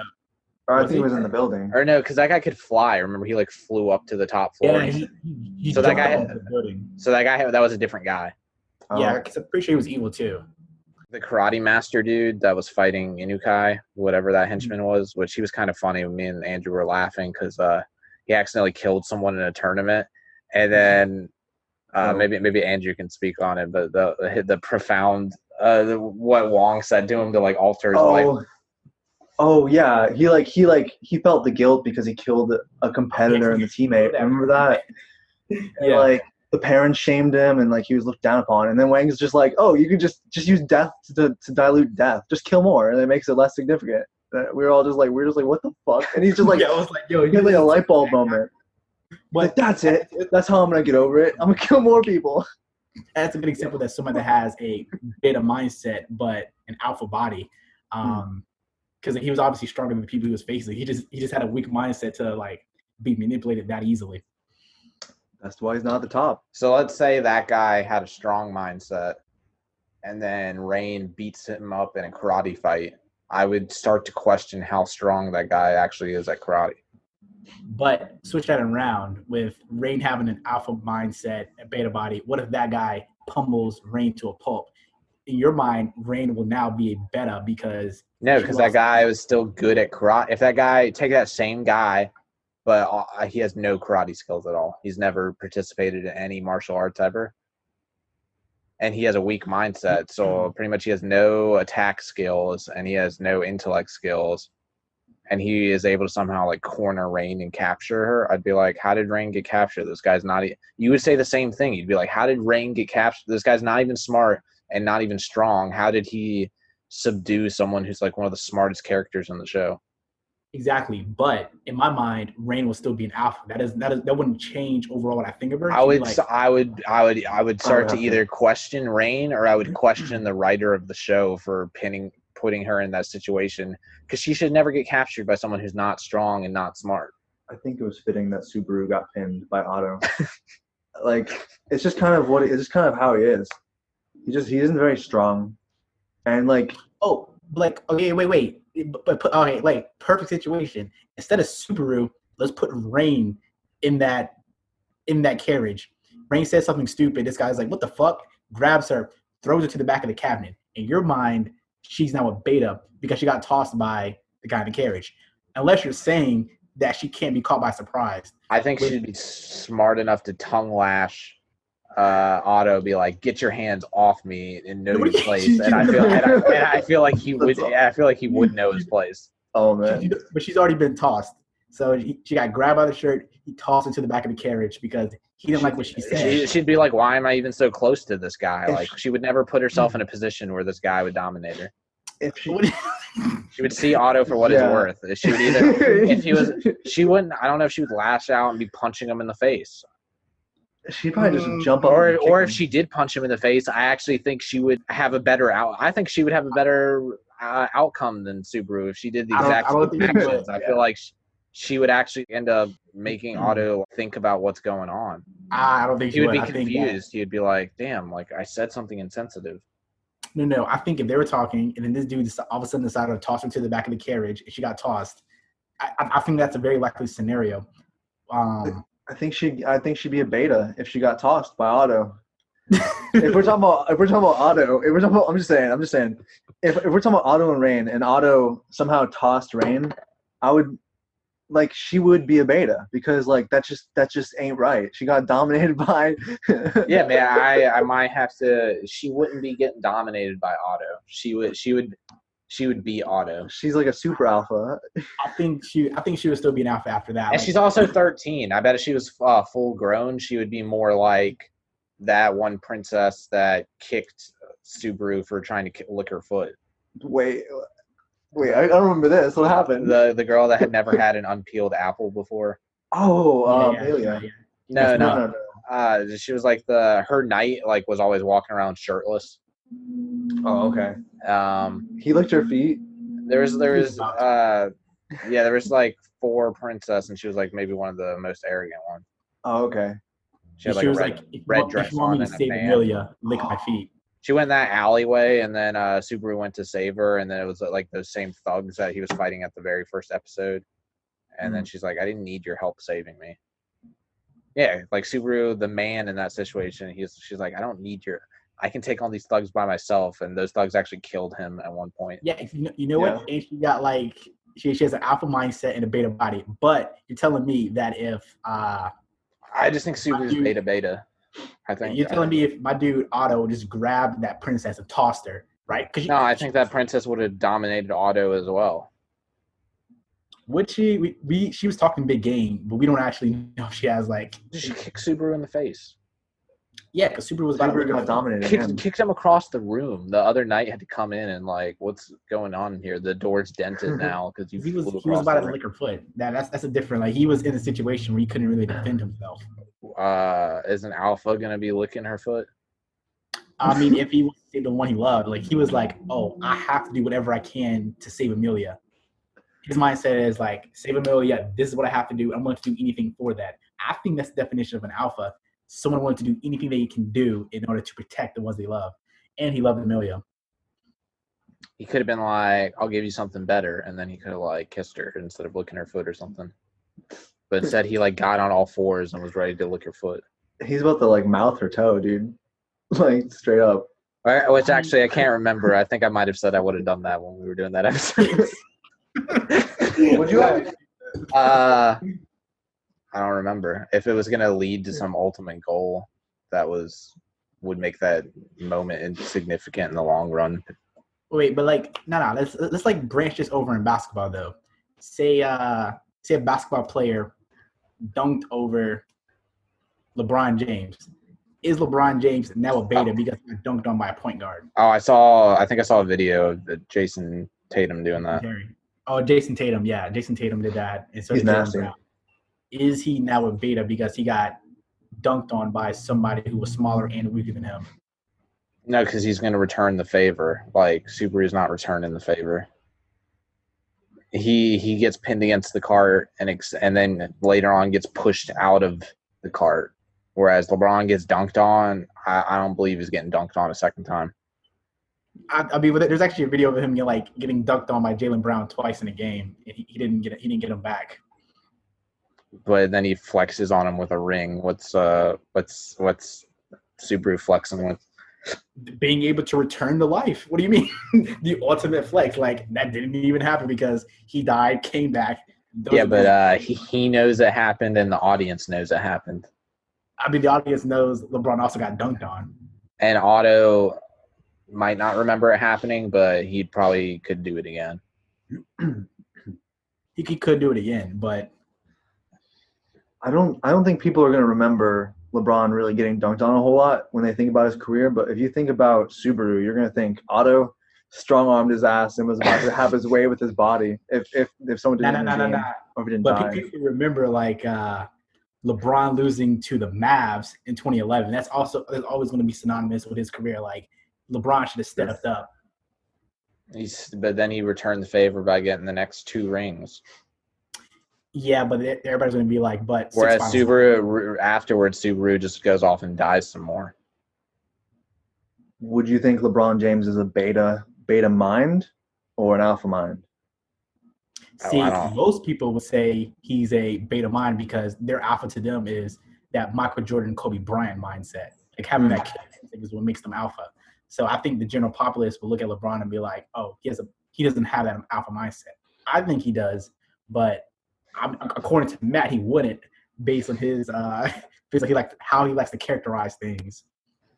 I don't know. I feel like this is getting too far off a tangent. Plus, I feel like Christian just says stuff to debate sometimes. So no.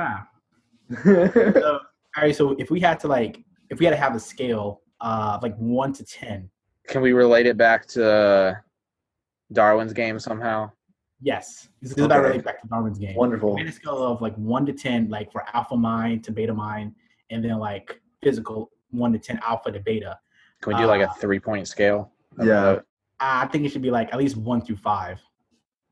All right, that's fine. Sure. I just thought 10 was too much. Okay. All right, we're Well, good. because it'll be better once I explain like what it is. But like, All right, go ahead. I'll be like, okay, Subaru would be like a 4 on the scale for his alpha mind, but then like a 1 or a 2 for his like beta body.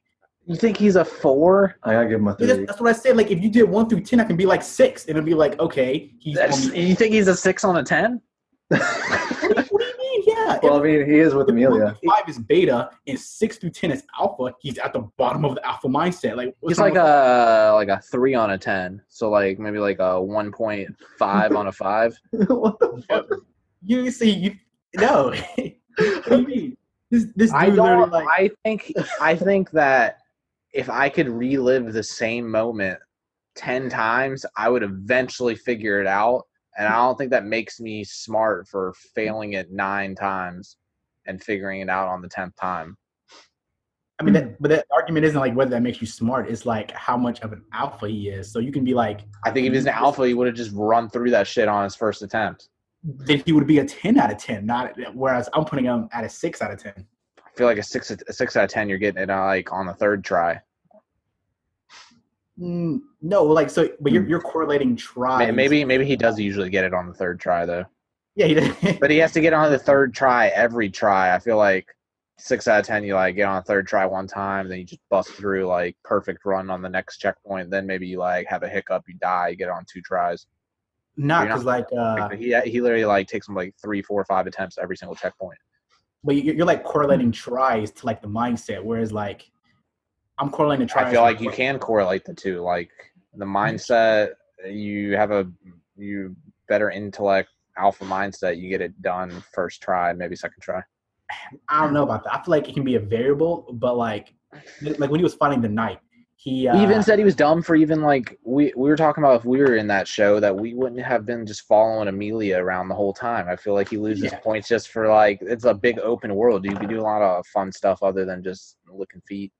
Yeah, but just because he thought he was dumb doesn't mean he's not an alpha. Like I thought Kaname was dumb for giving up a lot of information, but that doesn't mean I don't think he's an alpha. Maybe we have to put this in writing. Maybe we have to like we have to read each other's definitions on what this stuff is, and then we can debate it more clearly. It might be necessary. Because even right now, we're just debating like subjectivity. Yeah. Whereas if we actually sit down and challenge ourselves to put it in concrete writing, then we wouldn't be able to even just dance around what we said. What could be this is what it is, and I have to.